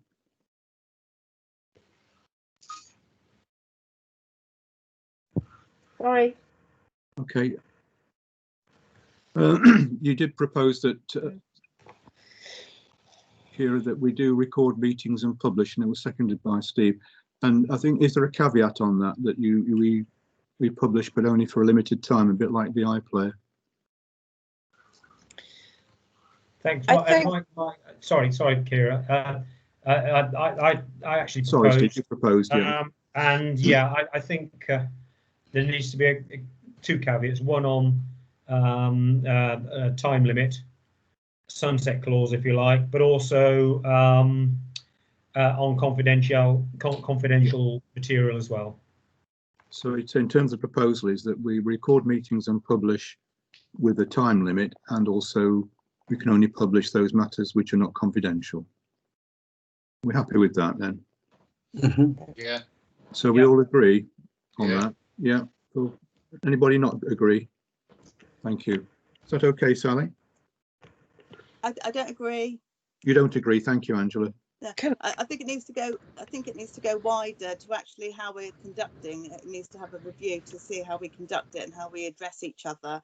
I think you've got a good point there, Angela. I think perhaps we should think very carefully about what we do. That would mean, Councillor Finn, I should say, that we do have our names actually up on the screen, don't we? Yeah, I agree in principle with what Steve and Kira said, but I just think we have to get an etiquette process in place. And we might as well bundle it all up and do the whole thing together. Yeah, thank you. James, you want to? I just noticed that we are all addressed by our names with no Councillor Jane Bolton, Councillor, except Councillor from District Council. Is it Judith? Why are we not addressed as Councillor on this meeting? Because it's my fault, James. I take full responsibility for making it informal. if I remember.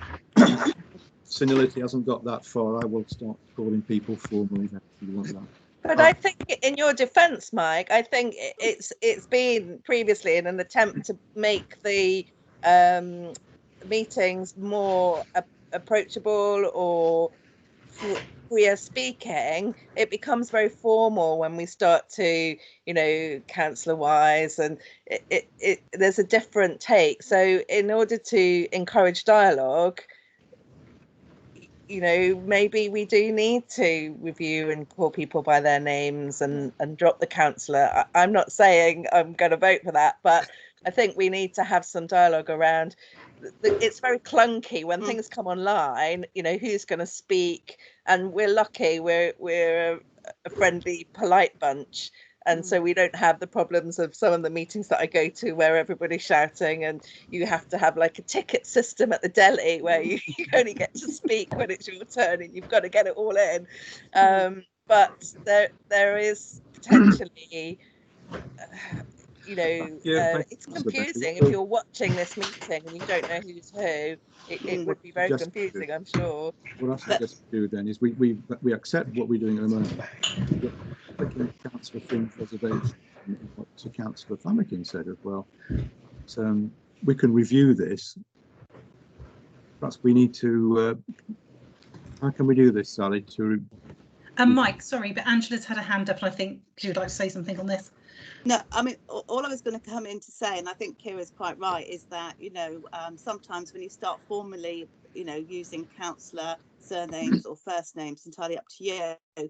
But also, it can also work the other way. If you get too familiar, that's when you're liable to make mistakes in meetings. That's when because you forget that it's monitoring. Sometimes if you go into that kind of, the councillor bit it kind of changes your mindset that that it's being recorded, but it can go both ways, but it does stifle full and open debate. Okay, let's try a formal exercise. I'll try and be more formal in future. Councillor Wise, Councillor Burns would like to talk.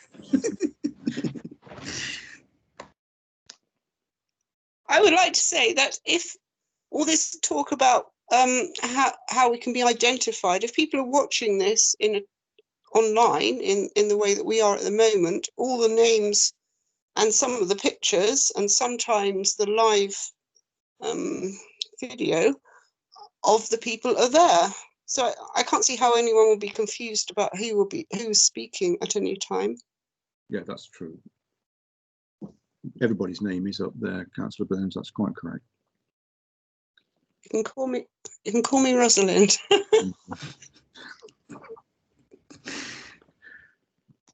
Have we beaten this one to death? Thank you. Several times. Now then, we're on to item 14 then. That's to receive and consider a motion received under notice from Councillor Burns and seconded by Councillor Bentley. I'm only reading what it says here. And Councillor Burns proposes that the Town Council support an investigation into the closure of the bus lane in the town centre and redirection of buses and delivery vehicles to give a larger pedestrian area to support town centre regeneration. Councillor Burns, do you want to talk to this, please? Thank you. This is really about our marketplace, which has come into its own, as you know, during lockdown, a place where the market itself has revived. People have come together. The benches that we've had put up, thanks to Sally, have been well used. So it's been a really positive place through a very difficult time. During this time, and perhaps before, I've had pleas from local businesses who find that the buses can cause congestion. They interfere with the Wi-Fi all along that stretch. From people who have had near misses with cars that nip up that way, which we've discussed before, or their dogs have. And when people have gathered in the marketplace, particularly during the summer, the noise of the buses has often drowned out music and conversation.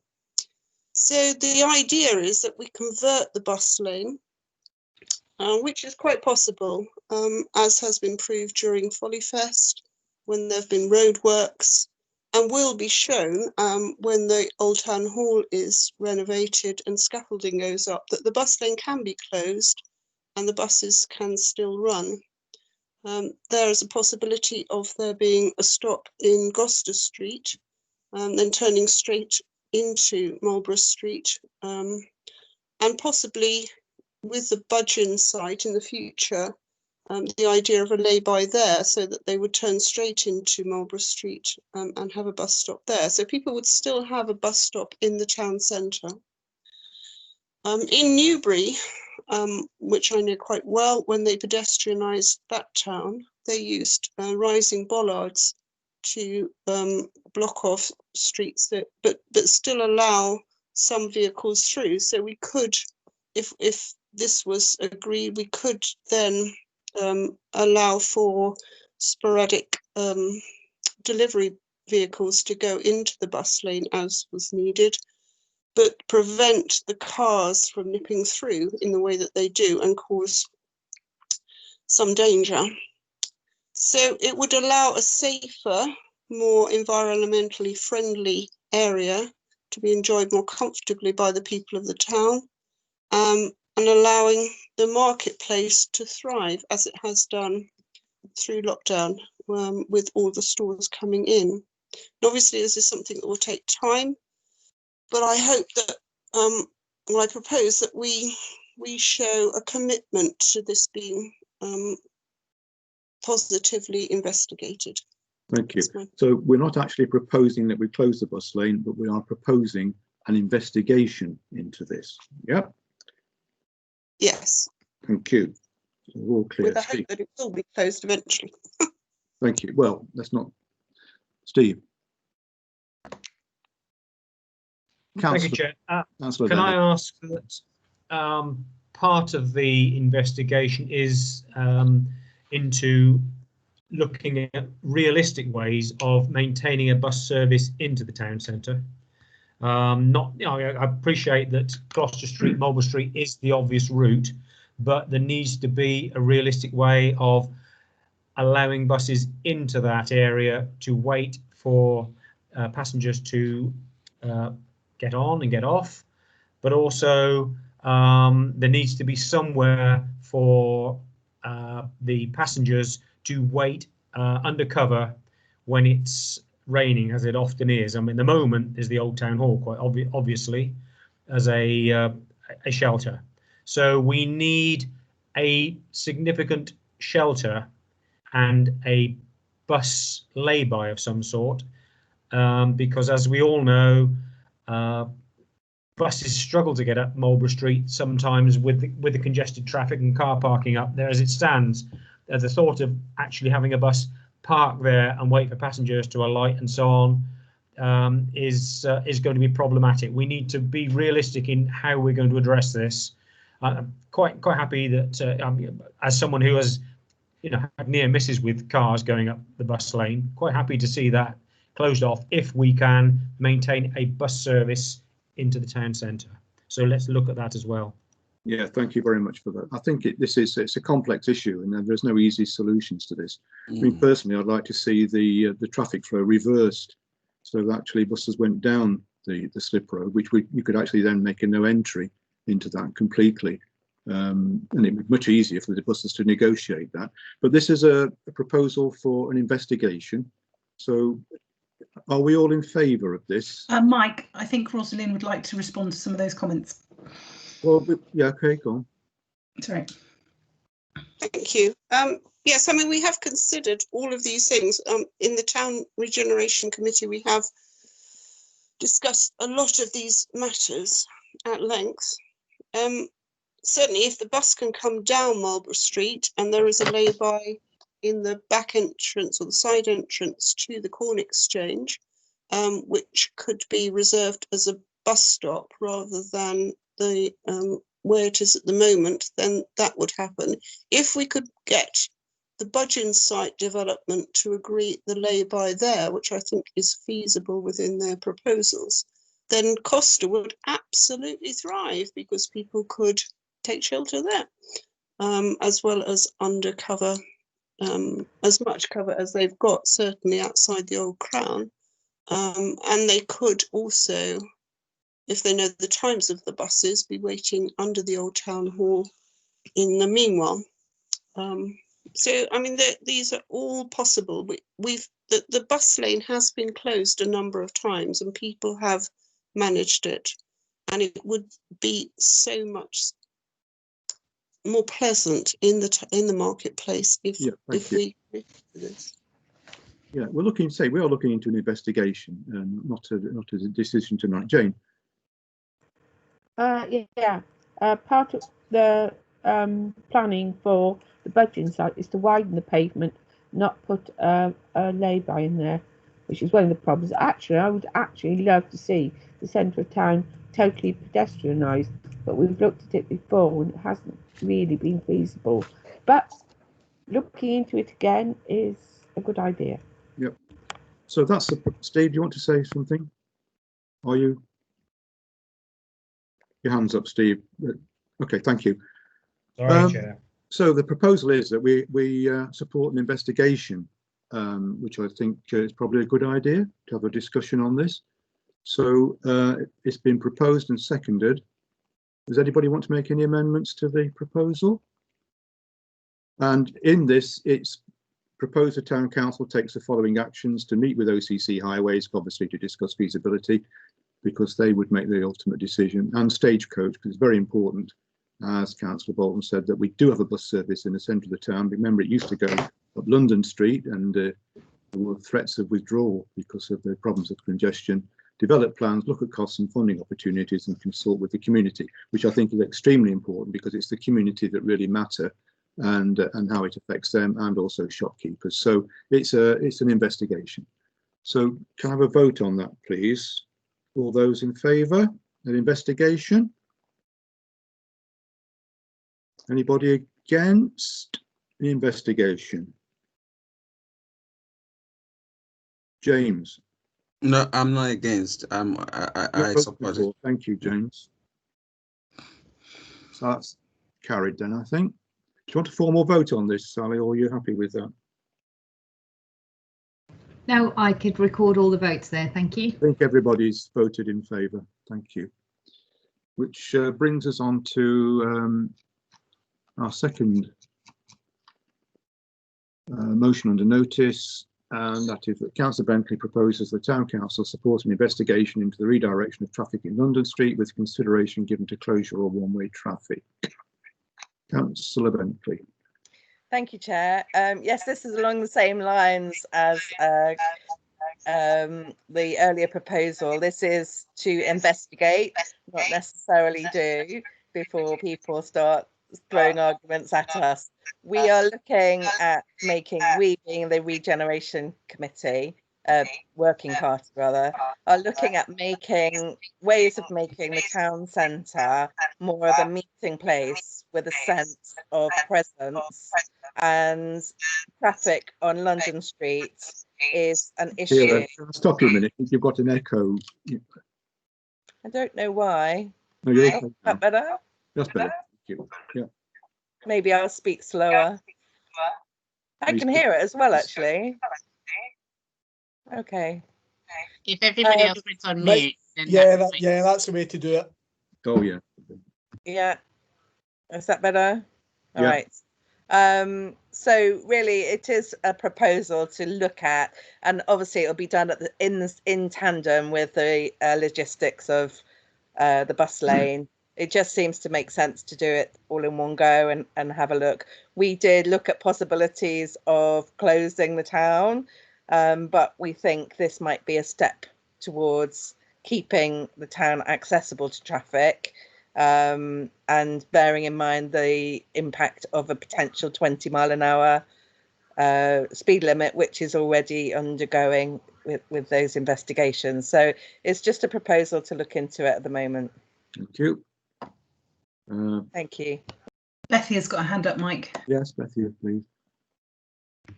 Thank you. I was just wondering how this fits in with the CPE, because if the CPE comes in, that will change the, well, it should come in November. That would change the nature potentially of London Street entirely. So that's just something to consider. For new readers, that's parking control by the community. Apologies. Yes. Get your acronyms in first, right? I'm not very good with acronyms generally. It's just No. that one I've got. Anybody else got a comment, please? So I think we're in the same again. We're looking for an investigation into a very difficult problem in terms of the alternatives for London Street. So it's proposed Town Council take the following actions: to meet with OCC Highways to discuss the feasibility, develop plans, look at costs and funding options, and consult with the community. That means you, Councillor Famikin. Oh, no. Again, and Councillor Morgan, who also lives Oh, on of London course. Street. Yes. That is right. I do live on London Street. It's a nightmare. But I mean, I'm not sure that making it one way would improve things. I mean, you know, the police just say that by virtue of the cars parked illegally, it helps slow the traffic down generally. So, yeah. This is all to be investigated, I think, because it is a very difficult problem and it does need a thorough investigation. And I think it'd be good for the town to actually have a look at this and try and shake things up somewhat. Okay. And Councillor Burns. Sorry, I forgot that Rosalind lives there as well. So I'm just doing a tour of London Street. Apologies. Thank you, Councillor Smith, for your contribution there. Councillor Bolton. Yes, I've got an idea that I've had in my head for about 18 months now. But while we can't have a face-to-face meeting, I can't really put it forward because I need to put graphics up, and I can't do it on this sort of meeting. And it might help, but it costs a lot of money and maybe upset one family. Thank you. Keep us in suspense. Right. Can we vote on this then, please? All those in favour of the motion of the notice? Okay. Everybody against? Thank you. Everybody Abstaining. You're abstaining. Thank you, Councillor Finn. Please note that. So everybody in favour, apart from Councillor Finn, is abstaining. Thank you very much. Angela and Councillor Finn, would you like that recorded? Yes, yes, please. Yes, please. I mean, I didn't put my hand up either. I mean, if you want to count that as a abstaining, Thank yes. you. That's it. No, Yeah. that's good. Item 16 then. Community survey to receive and approve a community survey to ascertain community need.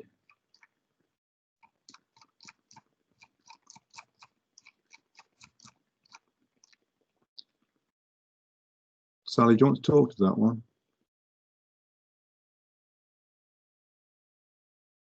Yes, I'm just getting up on the screen, sorry. So this is a post-COVID survey, and obviously I've included those resolutions within it. So it's just to start to survey the community on how they feel post the pandemic and to try and involve them in our direction going forward. So it would obviously help with the budget, help with the investigation into London Street and the town centre, and also there's questions in there about our engagement with the community and how they communicate with us. How will this survey be undertaken? So that will be distributed online on our website, and we'll have hard copies when we can in the town council offices and in the library. And how have the questions been prepared? So I've used questions that have been discussed at meetings in the past and at the community and partnerships about engagement. And the councillors have obviously been invited to feed in questions. Have we got the...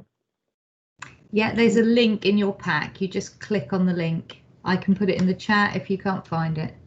Oh, I've got it. Sorry. Yeah. There's a link there on the...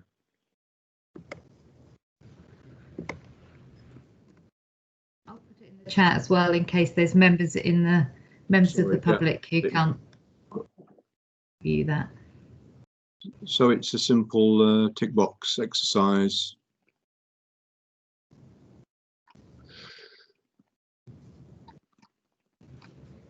Yeah.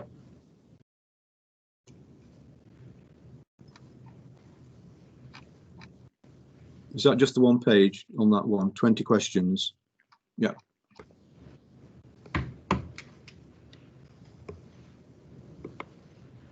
It says, when you submit this form, the owner will be able to see your name and email address. Right.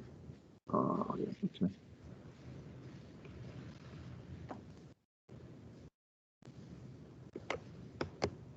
Is this going to be anonymous, or will people be identified as a result of it?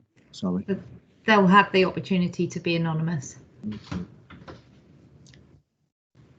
Community First Oxfordshire have offered to assist us with the analysis and the distribution, and also possibly, depending on what comes out of the survey, maybe some roundtable discussions with the community. Mike, Steve's got his hand up. Yeah, Steve. Thank you, Chair. It's something that when it's appropriate, we could take out for community engagement, as when we have our councillor engagement sessions. It seems to me that you know, we could delegate a team to go out and, you know, not just the marketplace, but perhaps at the supermarkets, you know, on a Saturday, and harvest is the wrong word, but get as many responses as we can on a given day. I mean, it's not just the people that come into the town centre that we need to address, it's the people that don't. So that may be a way of engaging with those that, you know, tend to shop on the periphery of the town and never perhaps come into the centre. So can we consider that? I appreciate that, you know, at the moment that could be a long way off, you know, given where we are, but who knows, perhaps by next summer we'll be there and able to do such things. Yeah, good suggestion, Steve. Yeah. So if everybody's had a chance to see that, Kira? I think could we ask a question about what would encourage somebody to use sustainable transport, i.e. bike or walk into town? I didn't see a question that sort of everything was about where do you park or how often do you come into town, but I wonder whether we ought to be trying to use the opportunity. We might be able to measure in a year's time that more people are cycling into town or using the bike racks. Maybe we ask, do you know where the bike racks are in town? Or I don't know, I'm not an expert on surveys, but I wonder whether we're missing a trick. I'm just thinking, looking at the questions, are there any, do you want to take any modifications on these questions, Sally? I'm just thinking about this one. You know, about where do you park in the town? Well, if you don't drive into town, you don't park, do you? So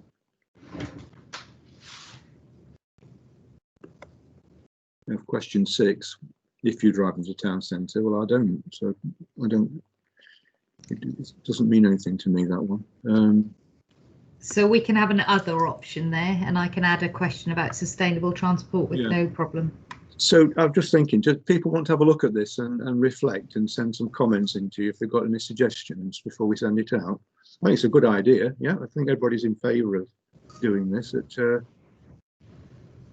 contributions, yeah, Kira. James has got his hand up.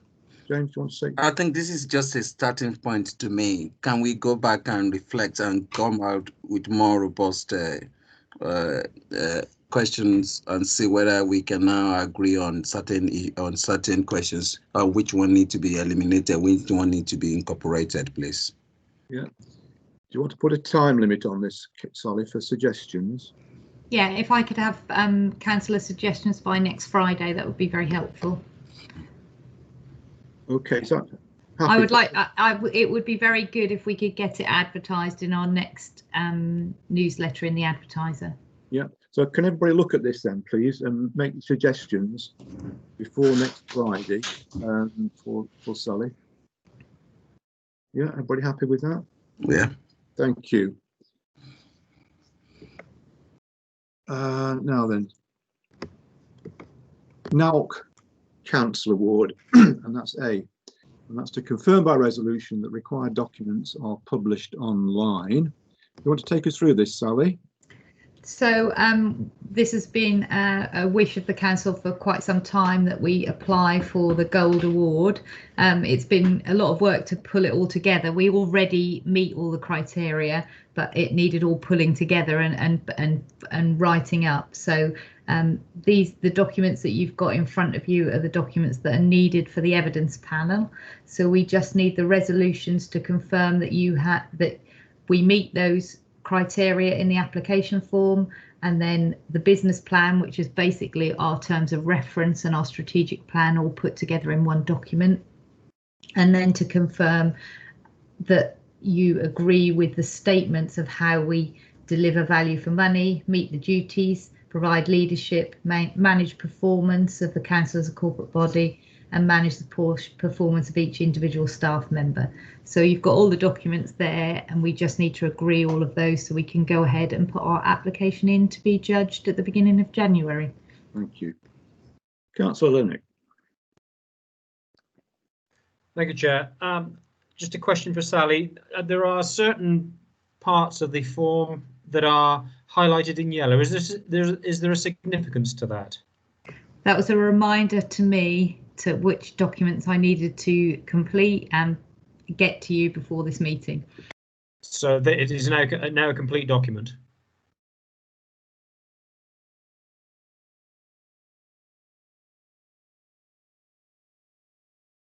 Did you get that, Sally?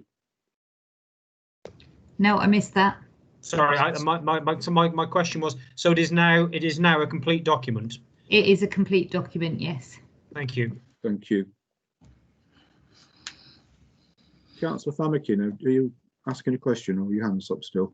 Oh, sorry. Okay, thank you. Do you want to take this one by one, Sally? So to confirm by resolution, the required documents are published online. So you need a resolution that these documents are published online. That's correct. Do we need to vote on that formally? Yes, please. Can we all vote on that they are published online? Yeah. Yeah, everybody? Yeah. Thank you. Anybody disagree? Thank you. Next one is to receive and consider consolidated council business plan, which is also attached. Any comments on that?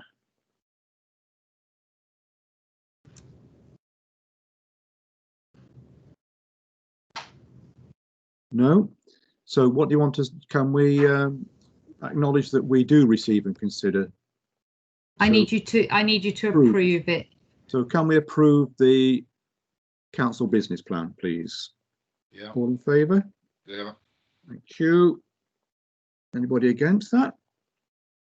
No, thank you. And finally, to confirm by resolution the following statements to be presented to the accreditation panel. 1, ensures that the council delivers value for money. 2, meets its duties in relation to biodiversity and crime and disorder. 3, provides leadership in planning for the future of the community. 4, manages the performance of the council as a corporate body. 5, manages the performance of each individual staff member to achieve its business plan.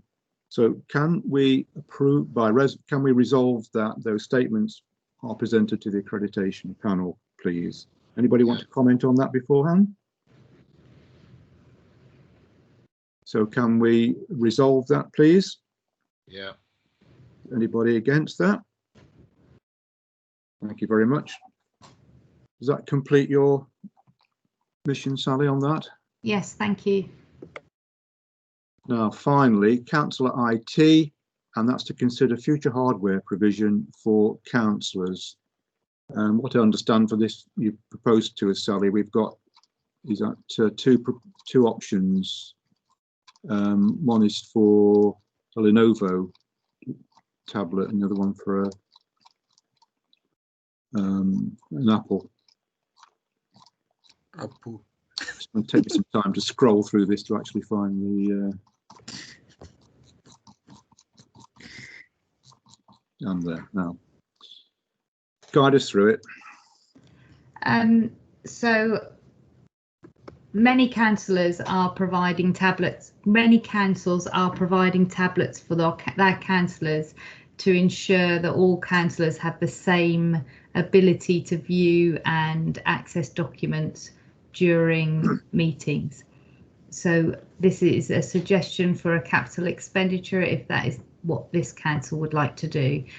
Obviously the Apple Macintosh iPads are of a higher spec, but very expensive, and the Lenovo tablets do everything that we need them to do for a cheaper cost and it would be down to the council to decide if this is an avenue that they would wish to go down. Yeah, can I make a comment first? I've got a quick look at the specs on these, and it seemed to me that if we're going to have using these tablets for communication, the forward-facing camera on the Lenovo was better than the one on the iPad. I think Apple's are fairly fixed, aren't they, in terms of flexibility? They're fixed at 32 gigabytes, whereas the Lenovo, you can actually add more memory, but it's only 2 gigabytes. So there's plus and minus on both of them, and I think they both seem to be very well received when looking at reviews. Steve, you want to make a comment? Yeah, thank you, Chair. As I indicated earlier, this came up at the Finance Committee as a possible capital project. Sally, I noticed that we don't have individual pricing for Lenovo's, whereas we do for the Apple. Is that because the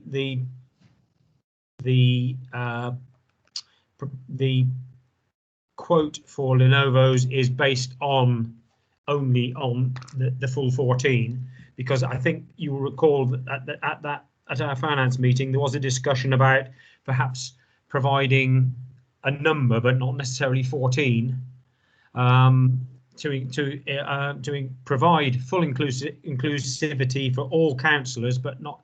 I mean, in my case, and certainly I'm sure a few of the others, we wouldn't necessarily want to take up the opportunity to have an iPad, as we have a perfectly adequate laptop as things are. So that's one question. The other is, I think it's important that if we take this decision in principle, we then work up some protocols for their use and so on. So this is phase one of a process that we'll need to go through, but it's really just in order to agree a principle so that we can at least look at putting it into this year's budget. Thank you, Steve. Mike, Jane and Rosalind have their hand up. Yeah, Jane. Should I answer Steve's question about the individual bit? Do that first. So the Lenovo's are divisible by 14, so that we didn't need to get a quote. So that they are divisible by 14. There's no discount for more of those. Can I just add? I think I looked on the Amazon website, and I think for this particular spec, they're about 130 quid. It varied because this is a 2 gigabyte version and a 32 gigabyte storage. And I think there's another one which is 64 and 4, which is about 200 and something. So I think that's about the price for the Lenovo tab. Jane? Yeah, I was going to make some of the same points that Steve has. Also, we started using IT as a way to save costs on ink, paper and postage, and all of a sudden we want to spend money on hardware for our councillors, which seems a bit, the other way around. Well, most of us have it anyway. For any councillor that doesn't have access to IT, I can see it, but for the rest of us, it seems a bit extravagant. Right. Is it Bethia next? Rosalind has had her hand up for a long time, Mike. Sorry, and then Bethia. Yeah.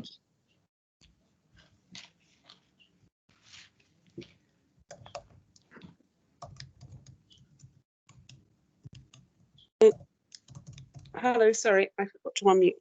My laptop died at the beginning of lockdown, so all of this online stuff has been a real struggle. There's lots of bits that I can't access, and this seemed like manna from heaven. The idea of being able to get an iPad, I must admit, but I don't want to be greedy at all. No, thank you. I think it's very important that people do have access, and really no one should be disadvantaged because they haven't got the necessary hardware. I do agree with that. Bethia? No, I totally agree with that as well, but also see that some people may not want to have the responsibility of this equipment. I know I don't, unless it was something happened, I know that I wouldn't want to have another device in my house that I had to take care of. So, I mean, I would, from my point of view, I would say that everybody should be given the option, and we could buy up to 14 over a period of time, because as some councillors step down and new councillors come up, then there might be more need for it as individuals come up, and we don't want to not give anyone the opportunity to be a councillor if they want to, and we shouldn't exclude anybody. But equally, I don't think we should be forcing devices on people that don't want them. So I would say a rolling stock, maybe of up to 14 that could be renewed as and when is needed. That would be my preferred option. Thank you very much. Kim, you've got your hand up. Yeah, is there a way that we could consider like a lending library?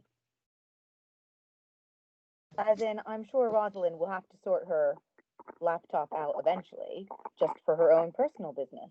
But in the interim, it would be helpful, obviously, to have access to a council tablet. So, you know, I would say it would also cut down on our costs. We wouldn't need 14 if we had a lending library. You know, you use it for as long as you need it, and then give it back. I think that would be the intention, wouldn't it? That there would be a loan just for the duration. Sally, I'm just thinking, could we have a survey just to find out how many people would actually need a laptop or a tablet? You know, Bethia suggested. Yes, yeah, that's fine. Right, who's next? Mike, Angela's had a hand up, and then Angela, I think Steve and Rosalind. Yeah, Angela. Oh, there you go. Sorry, just to allay anybody's fears, that I would anticipate and expect that any equipment purchased on behalf of the town council would be put onto an asset register, would undergo an annual review, and also subject to being returned if that councillor leaves, very much like a normal staff member. When they leave their equipment with it as well. Yeah. Thank you. Who was next? I'll, if Rosalind would like to contribute, I will speak at the end, if that's okay, Mike. Yeah, Rosalind. Just to say, I'm really broke. I live on a pension, and my cottage has been falling down. So I honestly can't afford a laptop, but I more than agree that it would only be, if an iPad was forthcoming, it would only be for the duration of being a councillor that I would expect and I hope to be able to have it. Yeah, as I did when I was a teacher. Yeah, of course. Steve. Thank you, Chair. Yeah, to be clear, as others have said, it is a matter of inclusivity and not barring anyone from becoming a councillor because they don't have a laptop or an iPad. That's an important point. And you know, anyone who feels that they need an iPad in order to become a councillor should have access to one. But I think, you know, especially given that we're going to be pushing the budget this year, I'm wary of, if you like, going in with 14 a bid for 14 laptops or sorry iPads. If in reality we only perhaps we could manage with 6, you know, have a pool of 6 that can be drawn on as and when they are needed. For people, you know, Rosalind, yeah, absolutely right that Rosalind should have one. Yeah. You know, anyone else who's struggling with the technology, who's trying to participate in council meetings off of a smartphone, you know, it's just not realistic, and it is effectively means that those people aren't able to fully participate in meetings, and that is not what we should be doing. So yeah, I think the idea that we get a feel for how many people would need one at this point in time, or would like one at this point in time, but then perhaps add 1 or 2 onto that to cover eventualities such as, you know, terminal technology failure or something like that, so that someone could access if circumstances change. So, but really, it's a matter of getting a feel for it so that we can go back to finance and put in a bid. Thank you, Steve. Angela. Yeah, no, I just want to say, absolutely. Whoever needs the equipment to do the job, especially in this COVID time, we should be providing them with the tools to carry out their duties. And absolutely, Rosden should have something. Now, what I would say is, basically we should just dock in to Sally to see whether, we would want one or not. So then she gets an idea of how much, as opposed to people coming online and having to kind of, say their predicaments. I think it's enough for us to respond to Sally by close of play tomorrow if we feel that we would like a tablet of some sort. I necessarily don't think we might need to get extras. I suppose my question about if we want to keep extras also, you have to then look after them, safeguard them, put them back onto an asset register, etc. And if it's sitting in the cupboard for 6 months and not being used, and we find out it doesn't work anyway, then there's a liability there. So my question regarding the tablets that's just been spoken about, are they easily accessible? I would anticipate yes. Yes, absolutely, and we would access them via our IT company, and they would arrive set up in that councillor's name to use them straight away. And I would guess that you could get next day delivery. Yeah. So I would say, obviously I'm not proposing and I'm not chairing the meeting, but if anybody wants a tool to do their job, to let Sally know by close of play tomorrow or whenever, and then we can move forward with it. But ultimately, we're expecting people to hold meetings, to join meetings, and to participate effectively in meetings. So we need to give them the tools to do the job. Yeah. Thank you. Fully agree.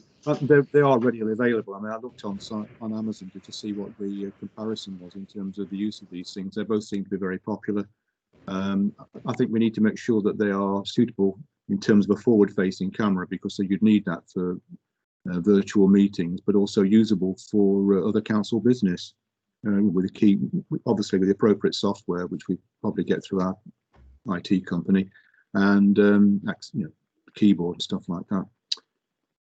So I think we should buy on need, Sally, I think is the response. And I think what Angela said is perfectly sensible, that everybody needs to reply on need by tomorrow, if possible. If it helps, I can send a Microsoft form out. So would you like a tablet? Yes, no. So then people don't have to write me an email, because that some people might feel like, as Rosalind said, greedy, which obviously isn't the case. I think if I send out a yes no form, it's very easy for councillors to do that then, and we'll have a good idea of how many are needed. Okay. Do you know which one you need? It was the other question. Do you need a decision on that? Okay. Okay. Thank you. No, I don't think we need a decision on that at this stage. I think that will be later down the line where we decide which one we buy. Right. I think we take advice on that one, because it's got to be user friendly, hasn't it? It's got to be usable for this purpose. Okay. So our IT company have provided both of these tablets to other councils, so I can get recommendations from the councils that they've been supplied to. Yeah, good idea. Thank you. Item 19 then, that's market rota.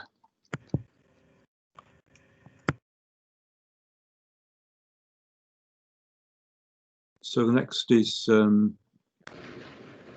of December. I'm just a bit concerned with this one, because this will be the time when we come out of lockdown, and we'll be having all the university students, everybody back, won't we, according to the government's plans at the moment. Do we have to wait and see if the market will run? So that will run with essential goods only, depending on what the lockdown restrictions are. Obviously, councillor engagement isn't an essential good. I'm just looking at vulnerable people, old people, mixing in public, and that doesn't include Councillor Finn. Yes, Osborne will be almost first in line to receive the vaccine when it comes. Yeah. You need to protect me.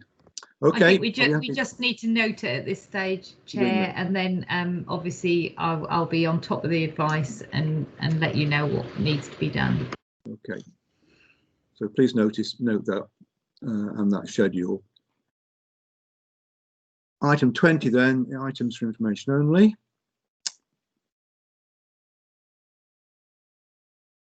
Have we got any?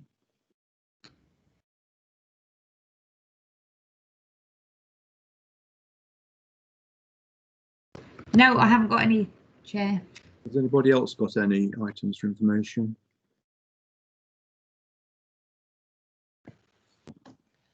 Kimberly's got a hand up. Oh, Kimberly, yeah. Yeah, so earlier this evening I had my governor's meeting with Farringdon Infant School, and they've had quite a number of cases of COVID in year 4, so all the year 4s have now been sent home. So just to, I suppose, be careful. Yeah. Be careful out there, everyone. Yes, thank you. It's in our town. Yeah. You know, and obviously you think about all the siblings and the teachers and the staff. So, you know, it's just, I think everyone just be careful. You know, I want to see everyone's face on the other side of this. Thank you, Kim. I think that's very important. This is my comment about the market. We're very vulnerable because we haven't had any major problems with COVID so far, but we are really wide open to it if it were to spread through the town. So please be careful, everybody.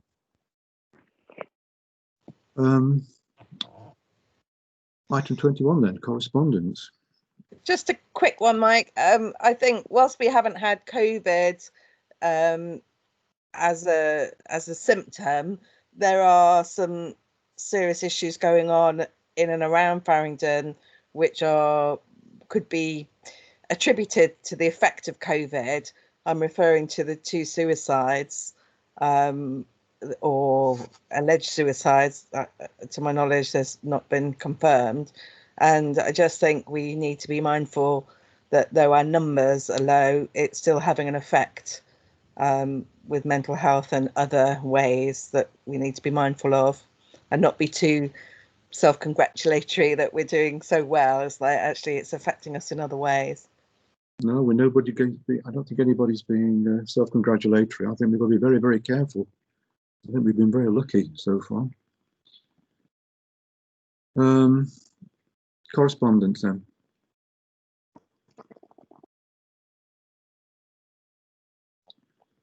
This has all been circulated, I think, hasn't it, Sally? Yeah, it's just a roundup of what I've circulated through the month.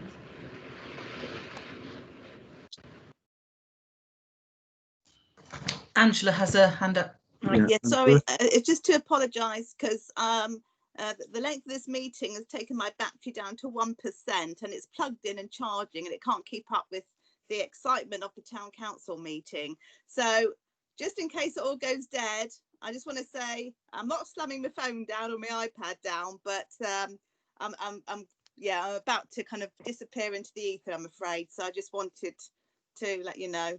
Thank you. We're about to close the meeting anyway. I thought you were going to say Happy Christmas, but never mind. Yeah. Oh, I was going to say, I always find turning off the incoming video can help save battery. It does. Kira, do you want to say something? No, everybody? Is that it then? Well, thank you very much, everybody. And it's been a good meeting. And thank you. Now to close the meeting. Thank you. Thanks, Chair. Stay safe. Bye-bye. Thank you. Bye, everyone. Bye. Good night. Good night. See you later. Thank you very much, Sally, and everybody else. James, how are you? Thank you. James? Right, thank you. How are you, James? I'm all right, and you? Yeah, Keeping fine. well? Yeah. How are you, Steve? David, sorry guys, can I just say, David, I'll be in touch tomorrow with all your paperwork and you'll never get rid of me now. Good night, thank you. Right.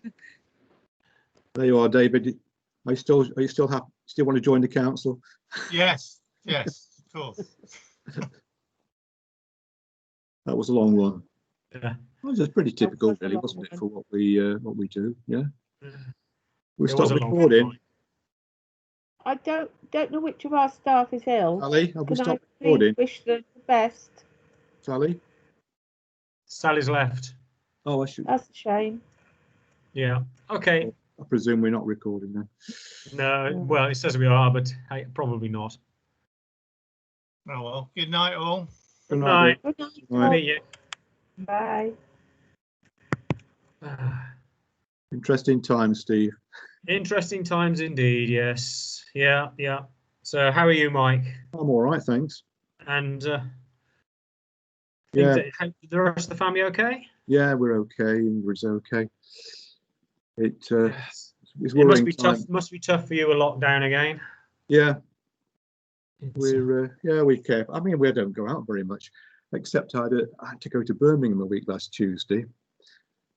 My daughter went to New Zealand, left her car, so I took that over, and I got a recall notice from Citroën about the airbag. So okay, so I phoned up the Peugeot dealer. I said, "Can you fix this?" "Oh no, it's got to go to a Citroën dealer."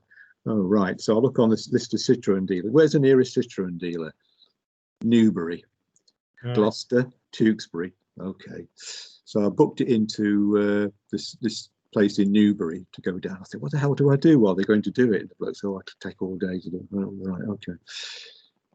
Booked it in for the 26th of October. Anyway, he comes back to me the next day. He said, "Oh, we can't deal with it because yours is a DS3. You need to go to a DS specialist." "Oh, where's that then?" He said, "Well, it's either London or Birmingham, you're nearest." So I said, "Oh, give me some address." He said, "Oh, it's one in Erdington." He said, "There's one in Small Heath." I said, "Don't worry, I know where that is. So I'll go to Small Heath." So last Tuesday, traipsed all the way up to this enormous Citroën dealers on the Small Heath ringway, and take it up there. And they duly turned it round in 2 hours. But I found I've got the wrong colour airbag and haven't got a spare part, so I couldn't do it. So a 90-mile drive up there, 90 miles back. I said, "Oh, we'll have to book you in again." Apparently they can't get the parts.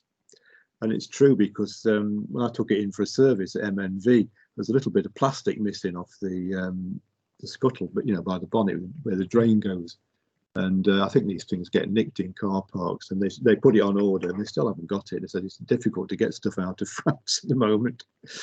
So it's going to get harder in a few months' time. It certainly is. So that's amazing, isn't it? You think there'd be a Citroën dealer in Swindon? No, or Yeah. Oxford. There isn't. Amazing.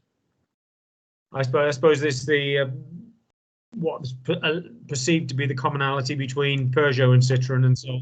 Yeah, I thought they'd be, same thing, but obviously not. And probably I thought Fish Brothers would be, they obviously sell Citroëns, but they're not a formal Citroën dealer.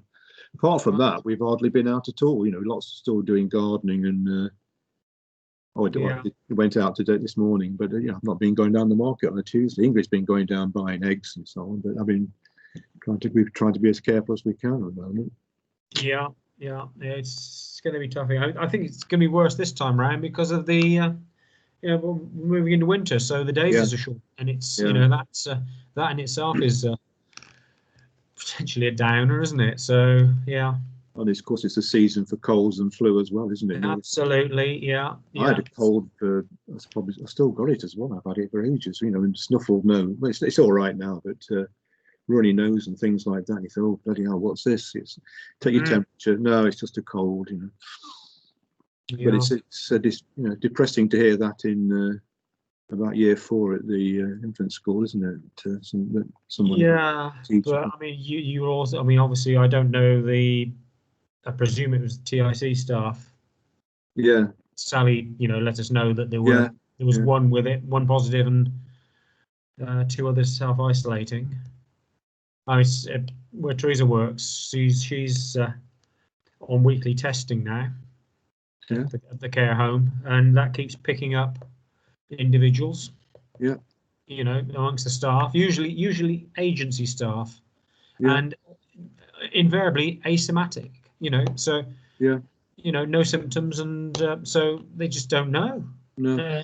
But then some of them are false positives as well. We've seen that. So what's the problem with this thing in Liverpool, Steve? I mean, you do this sort of testing, and it picks up RNA fragments, but it could be something from the fact you've had it months ago. It'll still be there in the bloodstream. And you say, oh, you can self-isolate, but what's the point? You haven't got it. You've had it, and it doesn't distinguish between these things. So the problem, it's all right testing. It's the tracing that we're falling down on.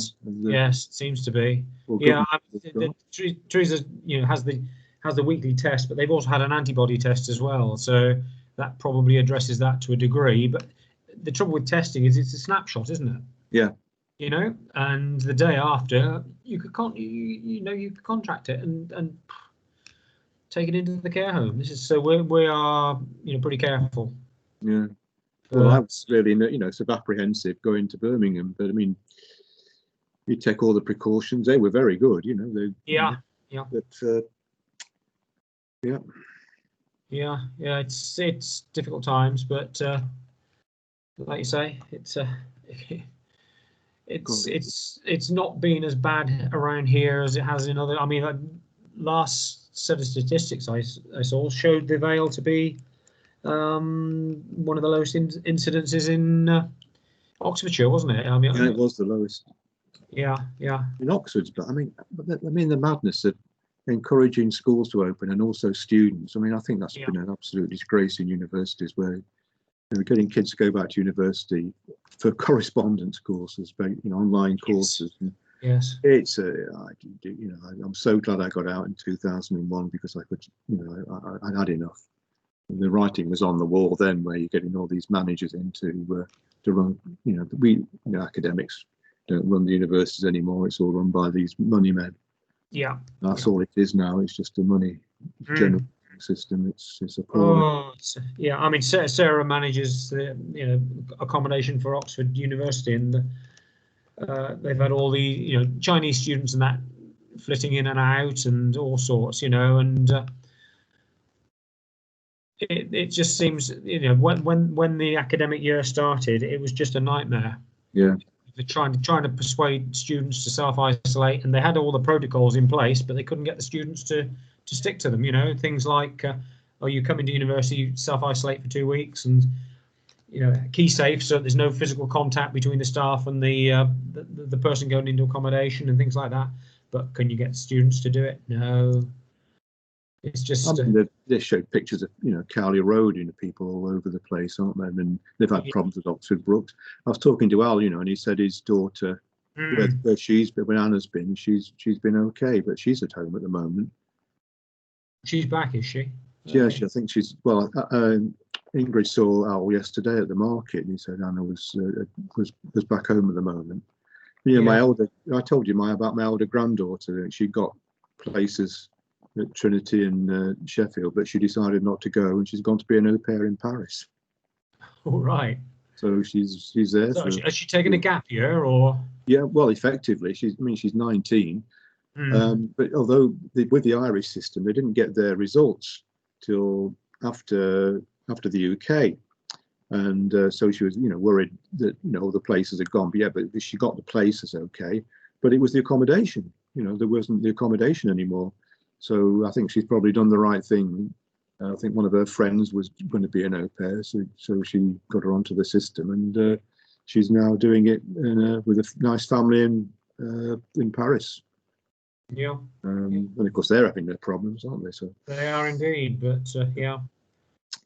I don't know. I look around the world, and there are certain places you would not want to be, but we rank amongst them. Absolutely. I think, is it Spain, Brazil? I certainly wouldn't want to be in the USA, but no, that's been a real problem, isn't it? Yeah. Well, it will be now that Trump's decided that he's not leaving the White House. Yeah. Just probably just wall him in, leave him there. I know, because Ingrid said, "Why is all this fencing going up there? Is it just keep him in there? That's it." Yeah. Block his tweets. That'll do. Right. Yeah, good to speak to you, Mike. And See you, Steve. Yeah, all the best. take care. And you. Yeah, bye-bye. Bye.